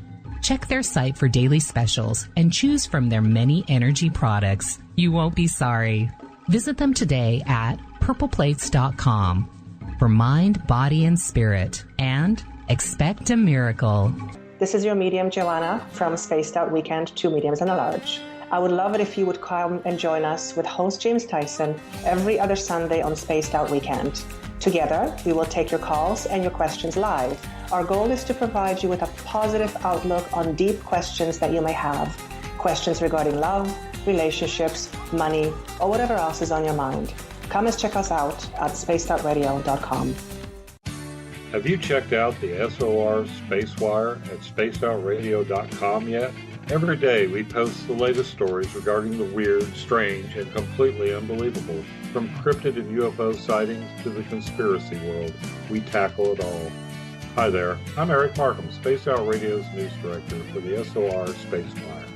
And if you have a story, I want to hear it. Email me at news@spacedoutradio.com. Patrolling the Pacific Northwest, we are always on the lookout for the strange and unassuming stories that real people are experiencing. Hi, I'm Vincent Zunza from Pacific North Weird. Me and Alexandra Sullivan have teamed to bring to you those odd stories that never seem to make it into the mainstream.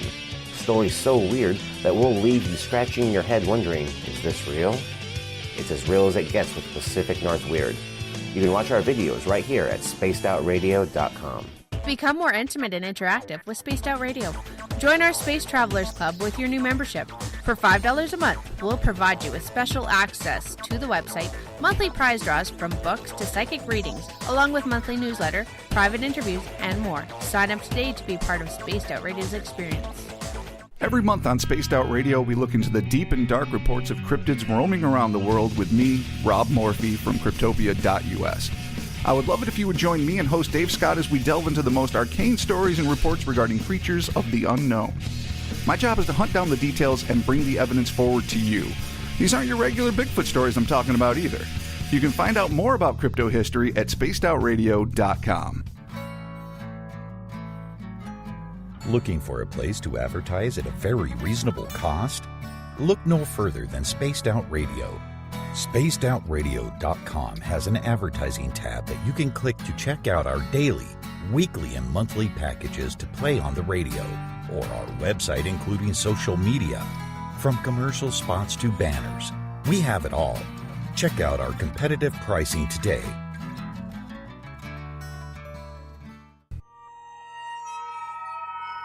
You hear footsteps in the empty room above you.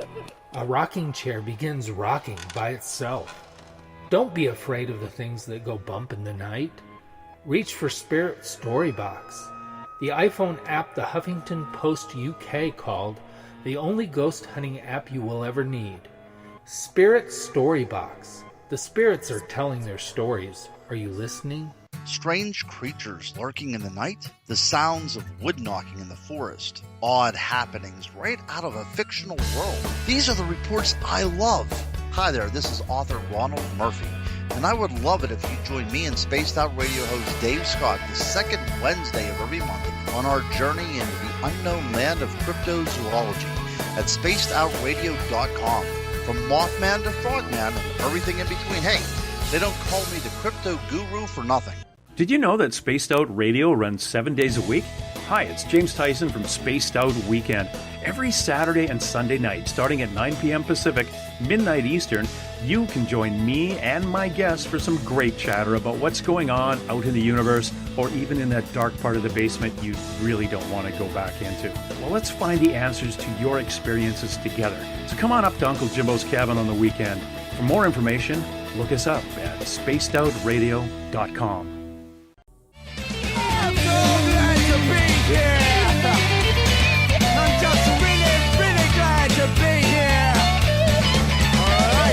Would you like to connect with us on Spaced Out Radio? Head to spacedoutradio.com to check out the latest shows, guests, and sponsors. And don't forget to sign up for the Space Travelers Club. You'll find all you need at spacedoutradio.com.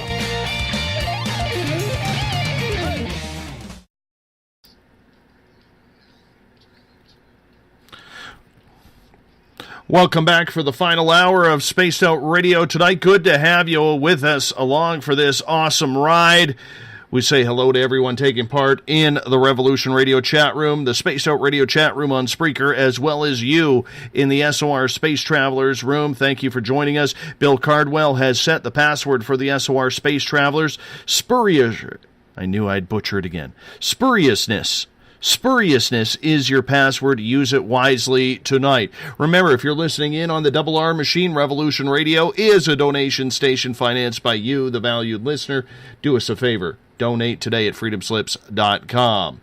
If you want to follow us on Twitter, you can do so at Spaced Out Radio. Give our Facebook page a like, Spaced Out Radio Show.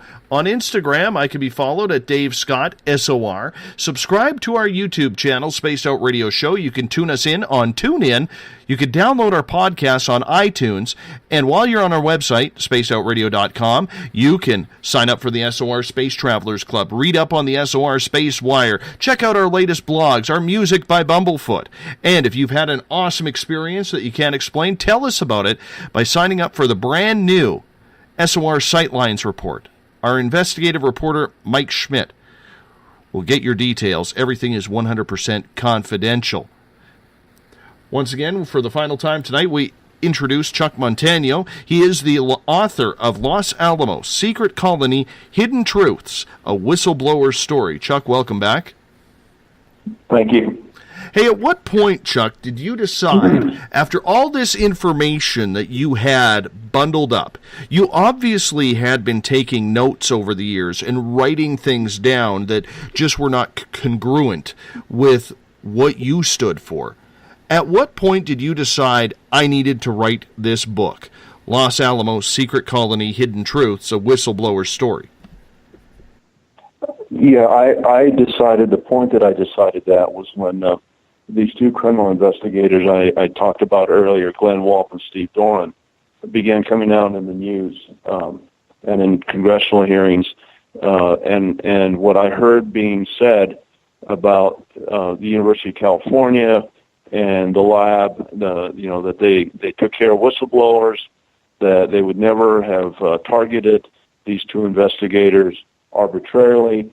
The excuse that was given for terminating them was that they had been at the lab less than a year, less than 12 months, and therefore they could be terminated without any reason. They were on probationary status. Literally, that was the excuse. Keep in mind, Glenn Walp was the former police commissioner for the state of Pennsylvania. That's the highest-ranking law enforcement official in the state. And the reason the lab gave for his termination and his partner's termination, Steve Doran, was that they were simply still on probationary status, and therefore the lab could terminate them for any reason whatsoever. That didn't hold any water in the congressional hearings, and so the university and the lab had to backpedal on that. And eventually, Glenn Walp got paid a $1 million, almost $1 million settlement to end his suit for the retaliation and for the unjust termination. And Steve Doran got paid as well. I don't know the exact amount that he received.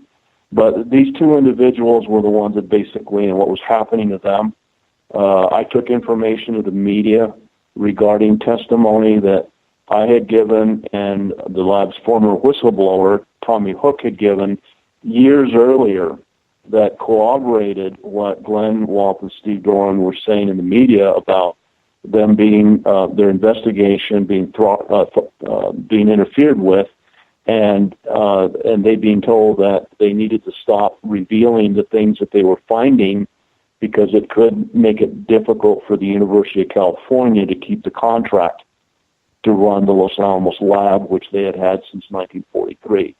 And the lab and the university, of course, denied that they were terminated because they were uncovering the things they were uncovering.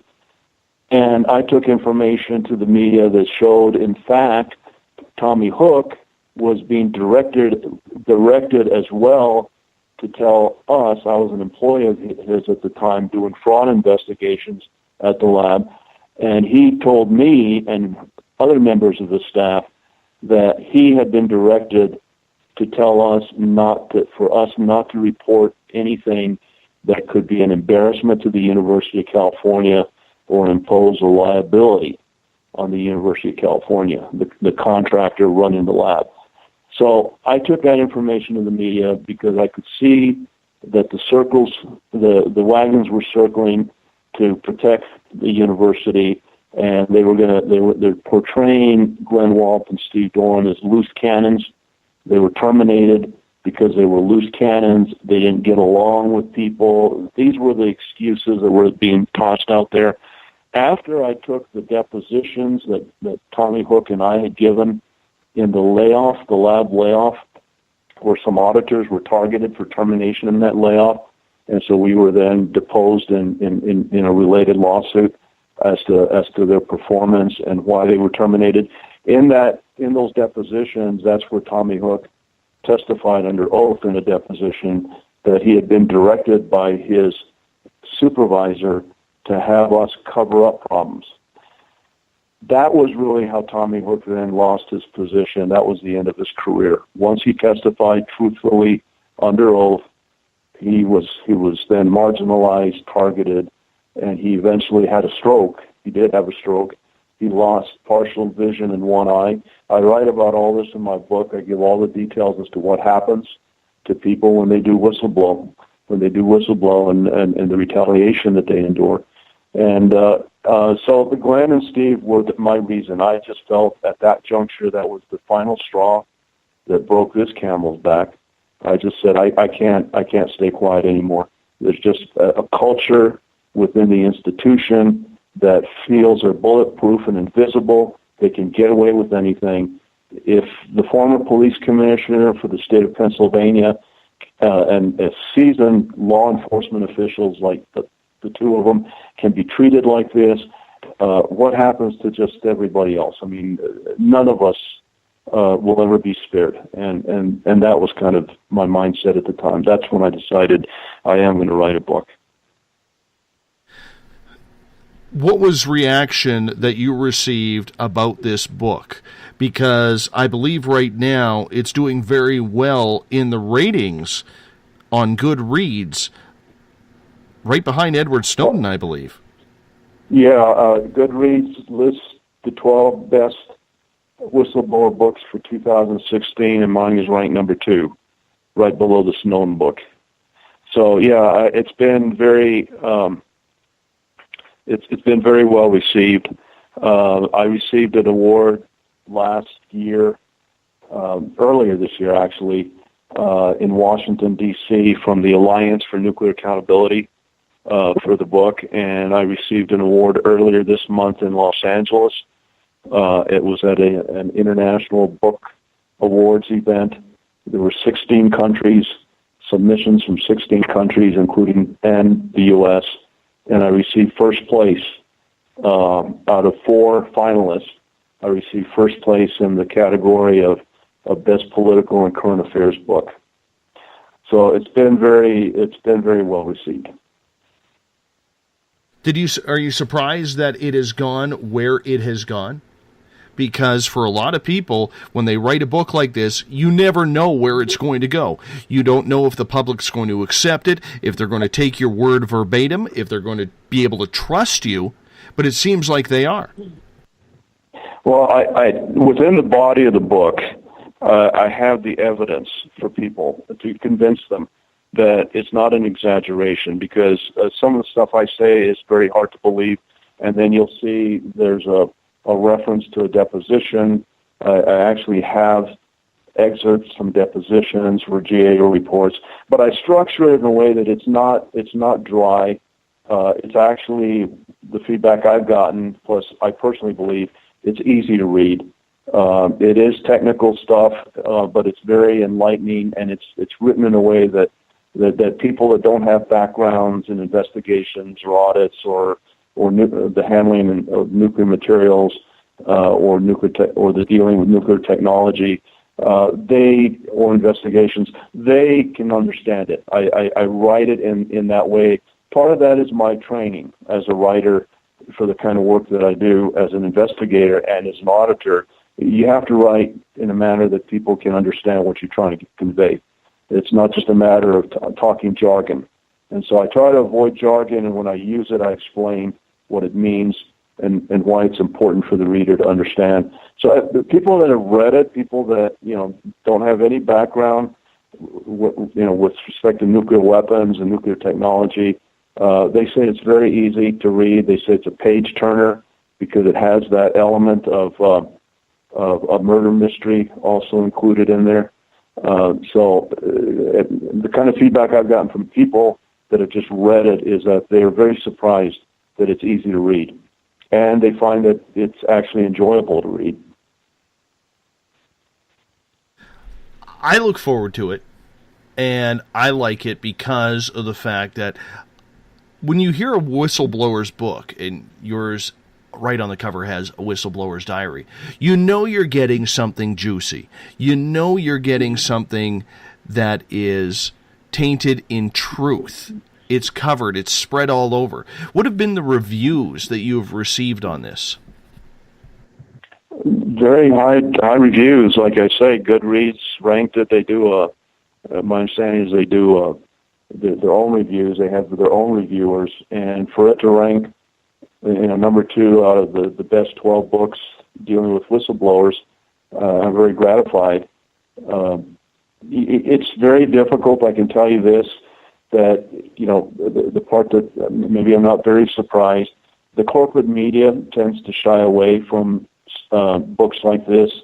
Locally, the lab represents a huge economic injection, a huge financial boost to the economy here in a poor state like New Mexico. We're probably the poorest state in the union, if not number 2. We're certainly very close to being number 1.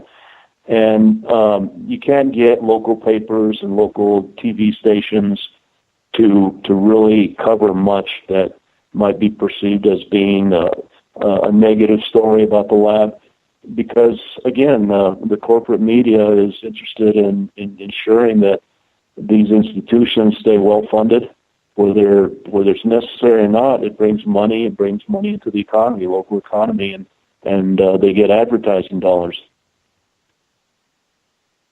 Is there going to be a part 2, or do you feel you got it all out in one book? Well, the only part 2 would be what I told you earlier about the meeting with the FBI earlier this month, and the decision by the FBI not to do anything unless the Los Alamos Police Department asked them to utilize the FBI's crime lab to establish whether the gun, as it was found, could be found in that condition in a suicide scenario. That would be the only thing I'd want to add, perhaps, because that's not in the book. We just did that recently.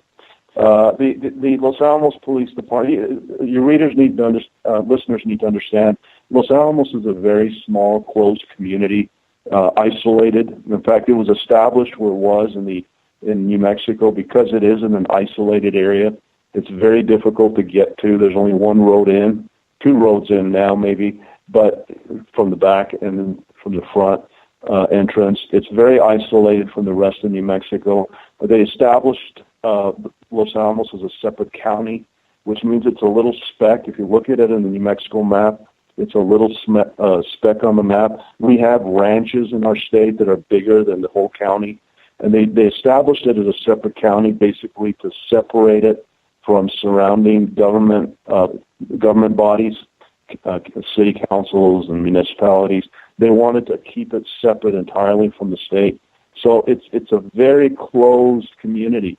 In fact, up until the early 60s, and I mentioned this in my book, The History, as to how the lab was founded and then how it eventually became an open community, that didn't occur where the guard towers went down and people could move in and out of the town site freely. That didn't occur until the early 60s. So the town grew up basically being a military establishment, shielded from the military, basically tarnish by having the University of California as the contractor. So scientists could be recruited to work in Los Alamos much easier if they felt like they were going to go work for a university system as opposed to a military facility. That was part of I explained that in the book in terms of why the university was brought in to this picture. It was a way to recruit scientists that would otherwise be reluctant to work directly for the government.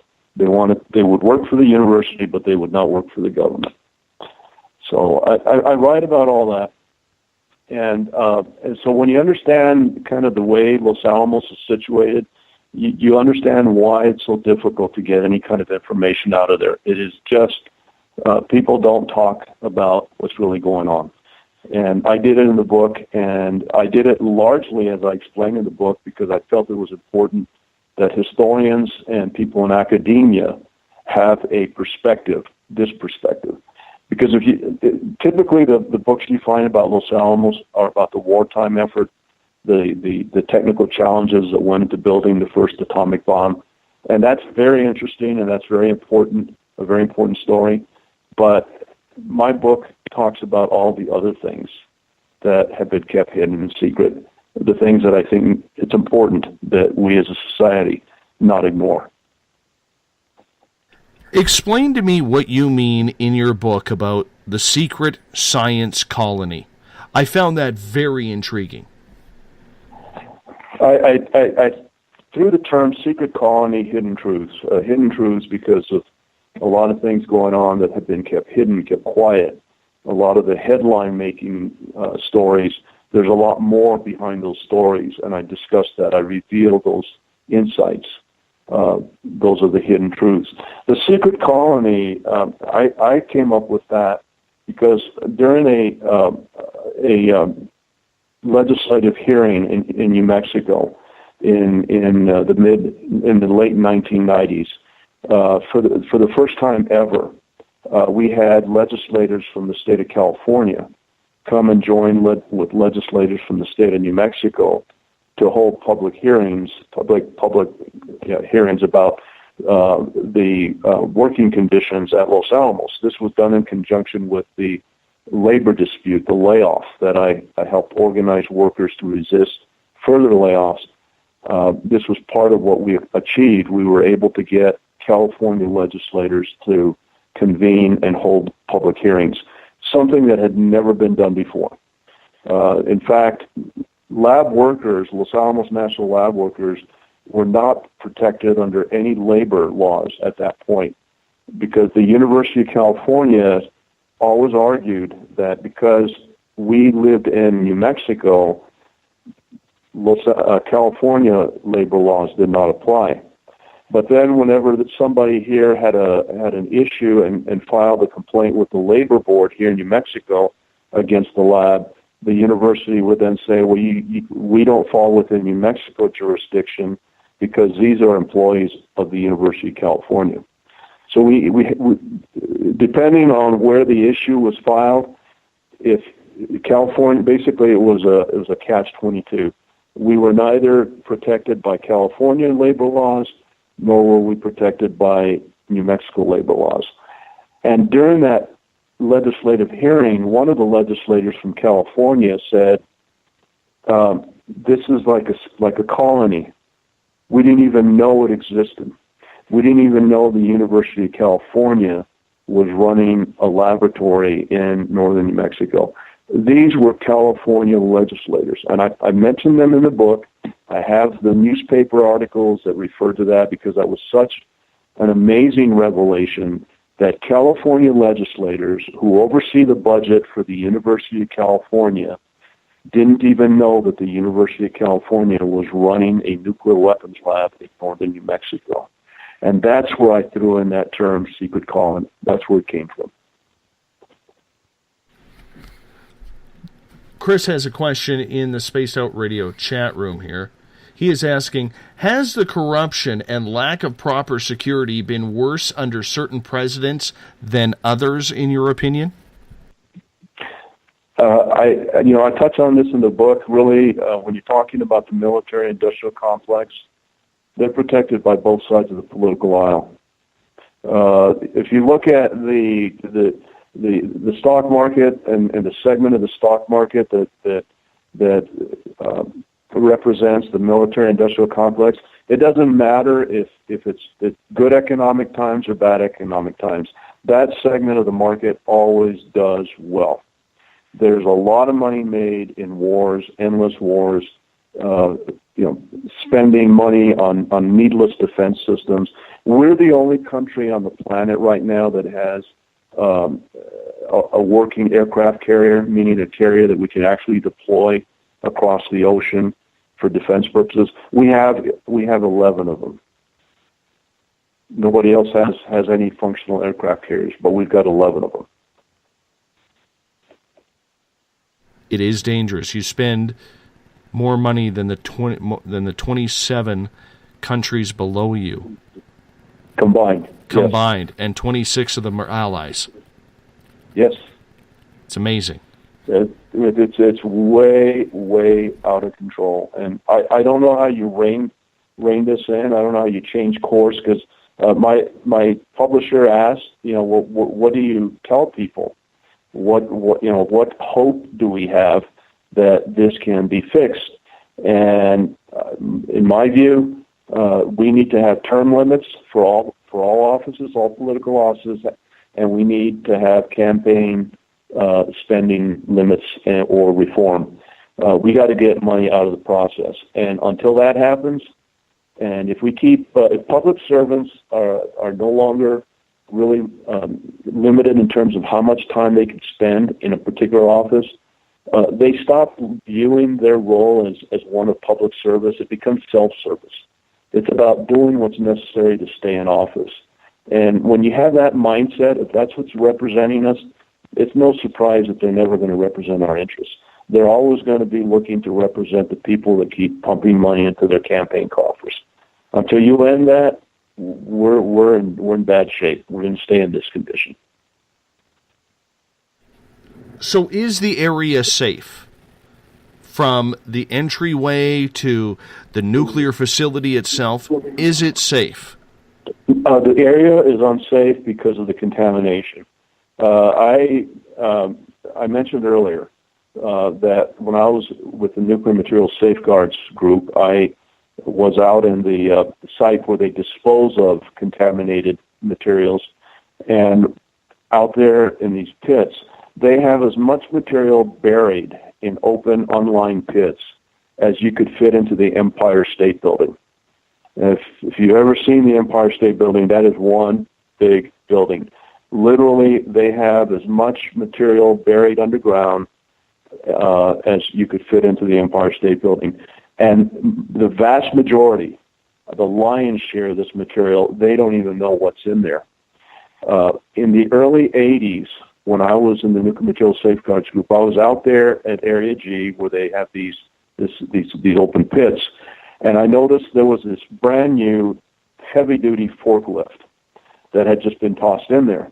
And I asked the custodian, the person that was showing me around the facility, I said, "What's that all about?" And he says, it got contaminated with plutonium, and they decided just to toss it out. Because there was an email, he says, went out telling everybody throughout the lab to get rid of whatever they had to get rid of, because there was a new requirement that was going to kick in, a new regulation that was going to require them to account, to maintain a record of everything they threw into these open pits. So basically, prior to the early 80s, from 1943 all the way to the early 80s, they were dumping things into these open pits, and they don't even know what they were dumping in there.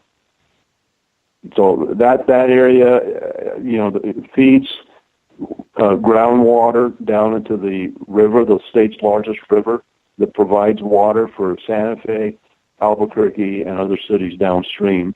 So in 50, 100, 500 years, we may be drinking plutonium-contaminated water because that's all we're going to have left.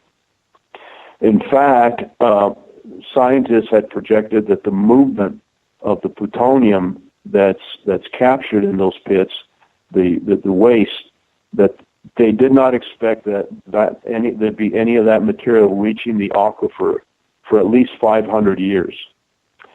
They've already detected it, because what they didn't count on is that there are springs that can actually form and get that material to the river a lot sooner.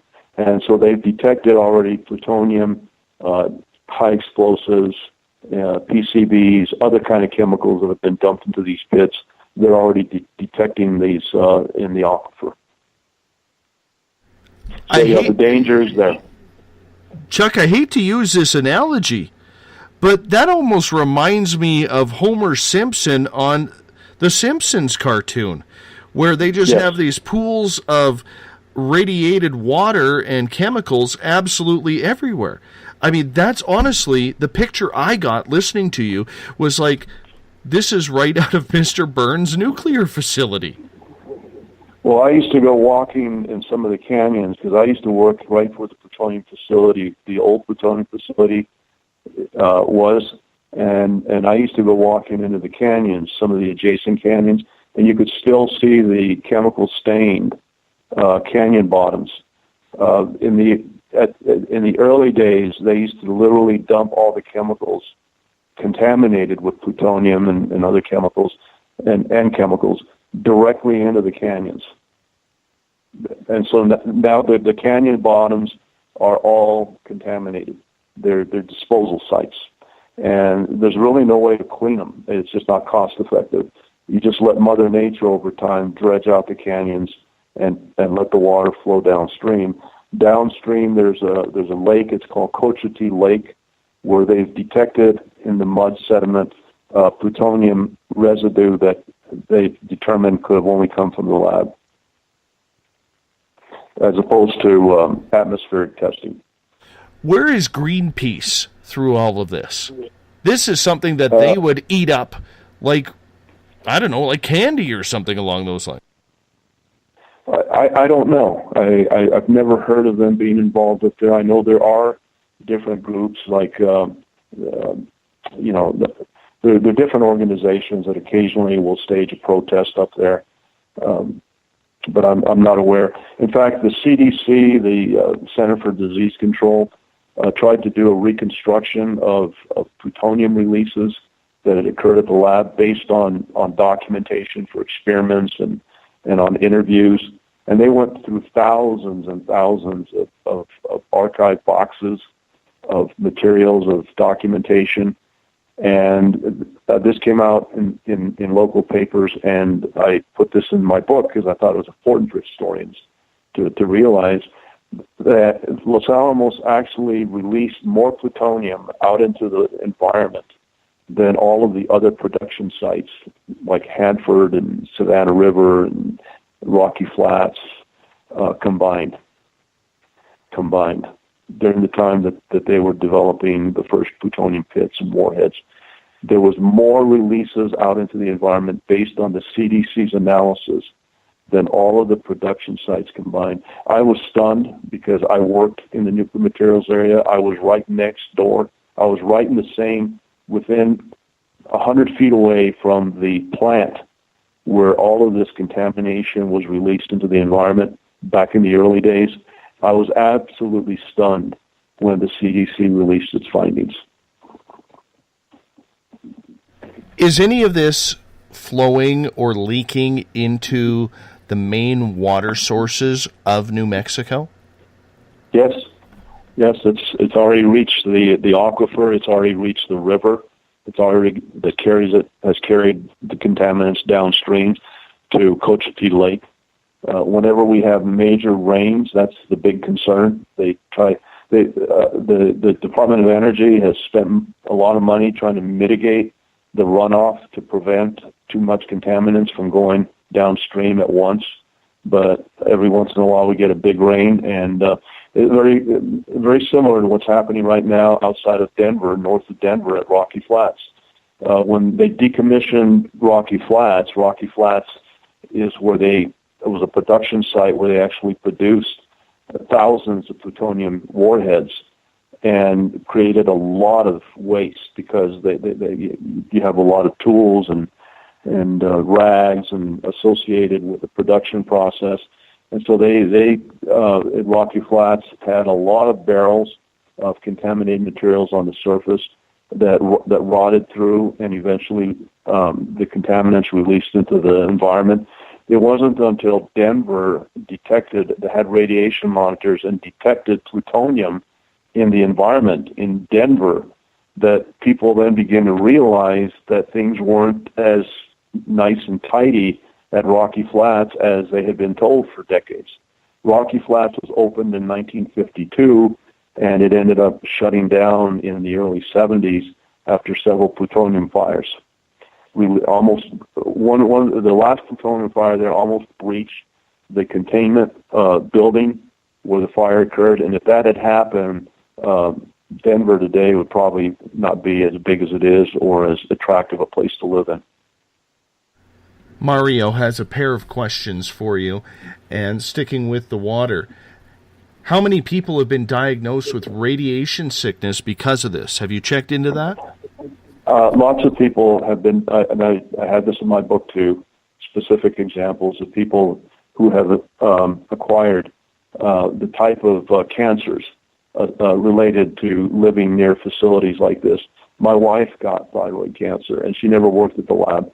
But people that the incidence of thyroid cancer at the lab is way out of line with what the normal averages are. Gastral cancer, stomach cancers, and intestinal cancers are way out of line relative to what the averages are. And it doesn't matter if you worked at the lab, because that, I mentioned that in my book, is that, you know, the decision we made to raise our kids there seemed like a good one, in the sense that they both got educated, they both got good. That's why a lot of people want to live in Los Alamos so they can send their kids to school there, because it used to be the best school system in the state. Now it's not as much, but back at the very beginning, that was the real benefit in living in Los Alamos, is that it had the best public school system in the state. And our kids, both of them, went on to college. They both have college degrees. The concern I have is they may have gotten a good education, but now I'm concerned about their health. My wife got thyroid cancer, and she never worked at the lab. A lot of people who never worked at the lab but live there in the community have gotten cancers that you could only associate with lab activities. Eric is asking, have there been any animal studies into the effects of that crap on the local wildlife and area? Yeah, I'm sure there have. I'm not really familiar with the animal studies, but I'm absolutely certain that they have. I know that at Rocky Flats they have a unit that they turned Rocky Flats into a wildlife preserve, believe it or not. They basically covered up plutonium that they felt like below 4 or 5 inches. They left it in place. Some areas where you had barrels of contaminated waste containing plutonium that ruptured, and you have a lot. They basically capped it with asphalt or concrete. The problem with plutonium-239, that's the isotope we're talking about. That's the bomb-making isotope of plutonium. The problem with plutonium-239 is it remains hazardous, meaning it can cause cancer, it can kill you if you ingest it, for 240,000 years. That's 240,000 years. The place that was designed to get rid of these plutonium containers that were being stored at Rocky Flats and Los Alamos and other facilities, the place, the central repository, the final destination for this waste was supposed to be the Waste Isolation Pilot Project, WIP, in southern New Mexico, by Carlsbad, New Mexico. That's a salt bed that goes down some 2,000 feet, and the idea is that you take these barrels of contaminated waste, plutonium-contaminated waste, and you stick them in these caverns that are dug out at 2,000 plus feet below the ground. I've been there. I've been in those caverns. I know what they look like. They are solid salt. Literally, you can taste the salt on your lips if you're in there for a couple of hours. The ceiling, the floor, the walls. I even brought back a sample of salt. They always give you a sample to bring back with you. I was there for an audit, and the idea was that this material would encapsulate, the salt would encapsulate the barrels that are being stored there. One of those barrels ruptured. Some of your listeners may remember last year, one of those barrels ruptured and the whole facility had to be shut down. This is the place that's supposed to be the final repository for all waste being stacked and stored at Los Alamos, Savannah River, all the different sites. This is the place that they were going to be shipping everything to. Now they can't even use that. That facility was supposed to be safe, we were told, for 10,000 years. We were guaranteed it would be safe. We, the taxpayer, were guaranteed it would be the safe place to put this stuff for at least 10,000 years. The problem is this stuff is dangerous for 240,000 years. On top of that, you now have an accident that occurred just 15 years after it was opened. And that facility today, it can't be used to store this stuff. It's going to take over $1 billion, 1 billion B, to clean it out. And even then, it's doubtful that it's going to be safe for the workers. That's how dangerous this stuff is. How do they keep allowing people to go into that facility then if the radiation is so high?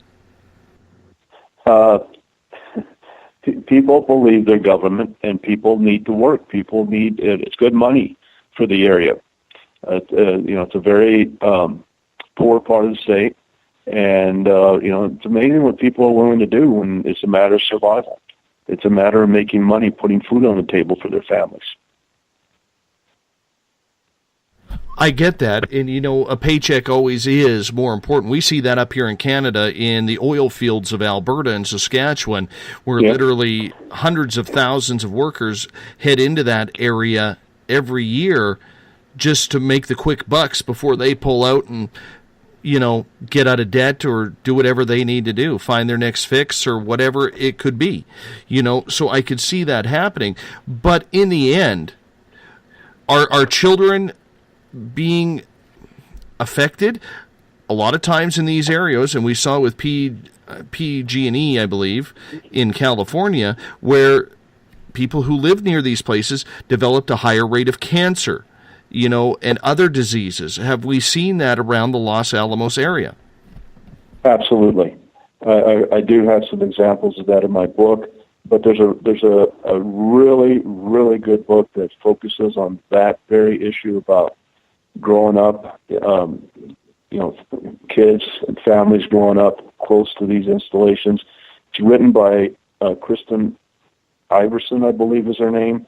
The name of the book is Full Body Burden, and it's about the Rocky Flats plant. And she grew up there. Neither her father or her mother worked at the plant, but she grew up there in that place. And in her book, she talks about the amount of cancers that many people that had no kind of work association with the Rocky Flats plant, the kind of and the incidence, the number of cancers were really incredible. And she gives a lot of supporting documentation in her book related to that question. So yeah, it's in Los Alamos. I've in my book got the story of a man who, as a child, used to play in the canyons there.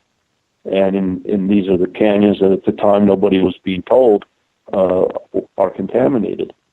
And as an adult, he ended up dying of cancer. And his sister was suing, his daughter was suing the lab because nobody was told that there was contamination in the canyons. And her father, not knowing any better, growing up there, played in those canyons and then ended up dying at a young age. That truly is sad. Truly sad. When you think about that, because eventually, like you said, it's getting into the water source. Eventually, it will find its way into the ocean one way or another and spread to other areas, not only in the state, but probably other states as well. Like you mentioned, there's been noticeable signs in Colorado. This is just baffling, and yet nobody is picking up the environmental cause. Like, it almost sounds like this is just cover-up after cover-up by lobbyists. There was a major lawsuit, I mentioned this in my book too, in Rocky Flats, when there was a whistleblower. Jim Stone was the name of the whistleblower, and he blew the whistle on illegal activity that was occurring. One of the things that Rockwell International was running was the contractor who was running Rocky Flats at that time. And Rockwell International was allowing the lab to the Rocky Flats facility to burn contaminated waste in ovens outside the facility, and basically the smoke was contaminated then with plutonium. And that burn facility had been shut down. It had been unlicensed because they said you can't be burning plutonium-contaminated materials in these ovens because the smoke is contaminated, and then it goes down, into the environment and eventually maybe down to Denver. And they were doing it at night to escape being caught. They were doing it at night. And the whistleblower notified the Justice Department, the FBI, the Justice Department. They took surveillance at night, and they could tell with the heat sensing cameras that the burning was going on. They raided the facility and convened a grand jury because what Rockwell was doing was illegal, and it was jeopardizing workers. They were putting workers at risk and communities like Denver at risk. The judge in that case closed the file, wouldn't allow the grand jury, to discuss anything about that case. The grand jury actually wanted criminal indictments. This is all public record. They wanted criminal indictments filed against Department of Energy officials and against Rockwell executives because of the nature of what they had done. And they were so blatant in that they were violating the law, and they were purposely violating the law, and they were putting people at risk.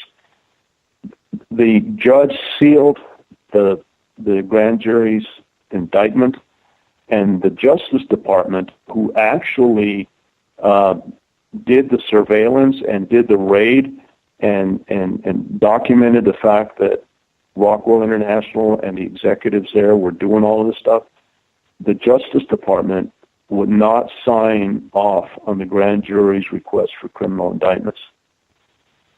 Why is that? Who's our government representing? This to me was so blatant. Our government represents these very powerful corporate interests, and they can literally contaminate our homes, our communities, our families can be dying, and our government won't take the necessary steps to hold anybody accountable. Nobody was criminally prosecuted. Kind of like now with the last stock market crash, nobody investigated and charged any Wall Street executives with any crimes. They get away with it, and so they do it again and again and again. Well, the white-collar crime is definitely just a lobbyist vote away, is it not? Between if you were to do it or if I were to do it compared to if somebody else does it with a nice suit and tie. Well, we can see what happens to whistleblowers. I think they're doing the right thing. They end up, losing everything. While the executives that are doing the bad thing continue to stay in the positions they're in. I got a long question from Paul here. He says, June 29th, 2011, a raging wildfire came within 3.5 miles of Los Alamos storage area where there was apparently 30,000 barrels of plutonium-contaminated waste being stored in fabric tents above ground. A lab spokesman denied any such drums were stored on the property, while another one later confirmed there were barrels, but that the fire was nowhere near the facility. Do they lie purposely to prevent public outcry, or is it an accountability factor? And shouldn't authorities warn locals to evacuate in such a case of disaster? Well, there was, people were evacuated. The whole city was evacuated. Yes, these barrels did exist. They were in these tents, basically large tents, in Area G. It was during that fire that I mentioned earlier that missing hard drive was found behind a copier. So that's the big fire that he's making reference to. Does public affairs lie? What their job is to spin. I mentioned this in my book. I talk about allowable costs and unallowable costs.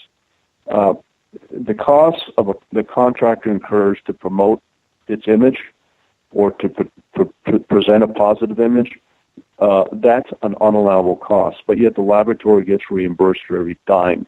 The Department of Energy reimburses the lab for all of those costs. The spin that I'm talking about, when public affairs engages in spin doctoring, that should be an unallowable cost because that's about image. That's about maintaining an image. There are other type of costs that are being incurred that have to do with influencing elected officials. It's an unallowable cost. An unallowable cost is a cost you cannot pass on to the taxpayer. But yet at Los Alamos, they do it all the time. I used to do those type of audits. I used to do what they call cost audits of subcontractors. And those type of costs, I would take them out. I'd say, no, taxpayers are not going to reimburse you for image enhancement. They're not going to reimburse you for lobbying costs or for government outreach costs. Those are considered lobbying costs. The laboratory has a public affairs office, and their primary mission is to promote the lab's image.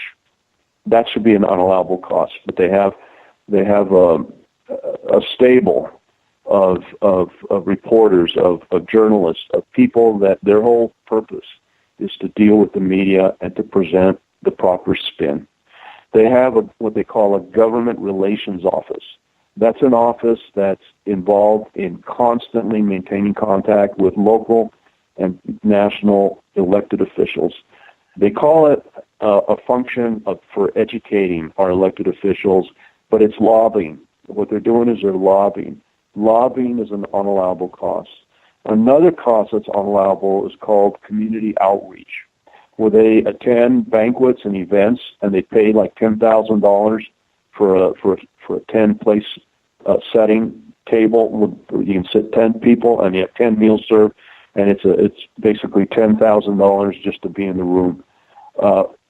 Those costs are considered under federal acquisition regulation. This is the law that determines what's allowable and what's not. Those type of costs are considered gifts or contributions. You cannot take taxpayer money and just give it to somebody. You cannot take taxpayer money and spend it on lobbying to influence public officials. When you're spending money to attend a banquet and you're paying $10,000 for that table, you're giving taxpayer money away. That's an unallowable cost. But the Department of Energy, when it comes to the lab, approves them all. That sounds so crooked and shady, yet this is a prime example of what the governments and governments around the world are doing today. Yes. And you know what? Without the media holding anybody accountable these days, because they're more interested in telling us about the size of Kim Kardashian's ass and what Justin Bieber is up to, there's no way this story is ever going to get out. Yeah, well, that's why I wrote about it. Again, my mindset was for historians and people in academia that maybe want to know the full story, to tie the dots together so that they can see how it all basically it has an adverse impact on our democracy. When we can no longer get our public officials to care, to intervene, to rein in these kind of abuses, we basically no longer have a democracy. It belongs to these special interests. It belongs to these large corporations. Oh, I'm just sitting here grinding my teeth, shaking my head. And yes, as Paul states in the chat room, Kim Kardashian does have a nice ass. But I mean, that's a whole different topic right there. You know, we can go off on that. You know, just check her Twitter account if you want a freebie look. But yep. the main thing is, the whole point behind that comment is the media and the public resources that are out there that are supposed to take care of nature and the public lands and to make sure that the population stays healthy from any sort of chemical spill is not doing their job. They're turning a dark eye to this, turning their backs to this, and in the end, the people don't even know that they're doing it because the people aren't even paying attention. No, they're just suffering the consequence.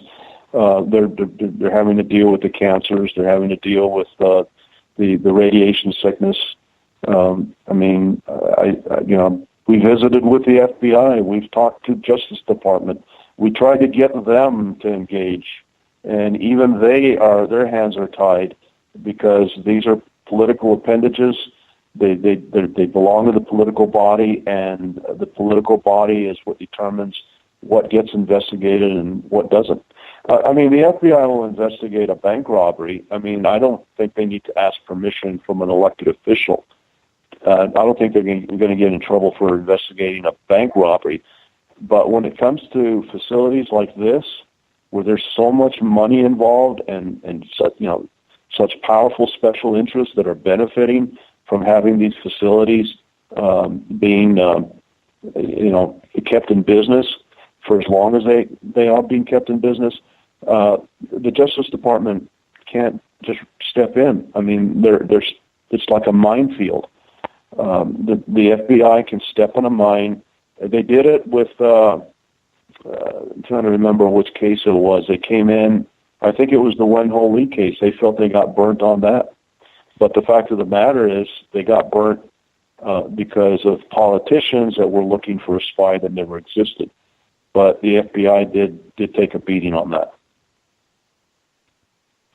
How does this get cleaned up? Is it just voices like yours, my friend? Do more people have to come forward? How does this work? I don't know. I've heard that every great society, every dynasty, eventually rots from the inside. It's not the outside. It's not forces from the outside that destroys us. We do it to ourselves. And I can't help but feel that that's basically where we're at right now. At this point in history, I think the U.S. And some of its Western allies maybe are just in the process of decaying because the corruption is so entrenched, it's so widespread. How do we get politicians to pass laws that limits their own terms in office, that limits the amount of money that they can get to run for office? We're asking people to basically put their own interests of keeping all this money in play, take that, sacrifice their own interest in having that happen and do the right thing. How many people will actually do the right thing? In today's world, I don't think there are very many. And Homeland Security has nothing to say about this. I don't think so. Maybe I should have finished what I was saying earlier. There aren't too many people willing to do the right thing, and the few that are, they're called whistleblowers, and look how they end up. I hear you there, my friend. We only have about 1 minute left with you tonight on Spaced Out Radio. I told you these 3 hours were going to fly by. It's been very enjoyable. I've really appreciated having the opportunity to really go into some of these issues. I really do address virtually everything we've talked about in one way or another in the book. I really do try to tie the dots together so that people can see how it all interconnects. I hope people that have an interest in this subject of democracy and what does it mean to have a democracy that no longer functions and why is it's not functioning, they may be interested in this book. Mm-hmm. Let us know once again where we can find it, how easy is it to get, and do you send out autographed copies? Because our audience loves to have authors autograph their books. I'd certainly be willing to do that. A place to buy it here locally where it's autographed is at Collected Works. That's a bookstore here in Santa Fe, and I have autographed copies in there. But Amazon and all the major internet book vendors, Amazon, Borders, Barnes & Noble. I'm not sure Barnes & Noble still exists, but and of course the website for the book. There's a link there where you can order directly from the publisher. But if you want an autographed copy, the best place to go is Collected Works in Santa Fe, New Mexico. Chuck Montano, thank you so much for being on Spaced Out Radio tonight. Pick up his book, Los Alamos, Secret Colony, Hidden Truths, A Whistleblower's Story. Chuck, I'm going to get you to hold on for just a couple of minutes. I got to wrap this thing up, man. It's my time. It's my turn, because in exactly 21 hours and 2 minutes, we are going to do this all over again. Tomorrow night, it's the SOR Paranormal Roundtable. We got some friends coming out to talk about ghosts, ghouls, goblins, UFOs, aliens, cryptids, Bigfoot, some conspiracies, and probably a Pepsi or a Coca-Cola battle in between Hillary and Donnie. We'll see where it goes. 9 p.m. Pacific, midnight Eastern Time. Remember, you can follow us on Twitter at Spaced Out Radio. Give our Facebook page a like, Spaced Out Radio Show. On Instagram, Dave Scott SOR. Our website is spacedoutradio.com. And, of course, you can follow us on TuneIn and download this podcast in about, 5 minutes on iTunes if you are part of that. Take care, everyone. Be safe. I want to see you all tomorrow. Remember, to our Aussie contingent, Andrew and Steve, we need you spreading the word down under. This is good stuff we got going up here in Canada. We need your love. Everyone, have a good night. Take care. We'll talk to you soon.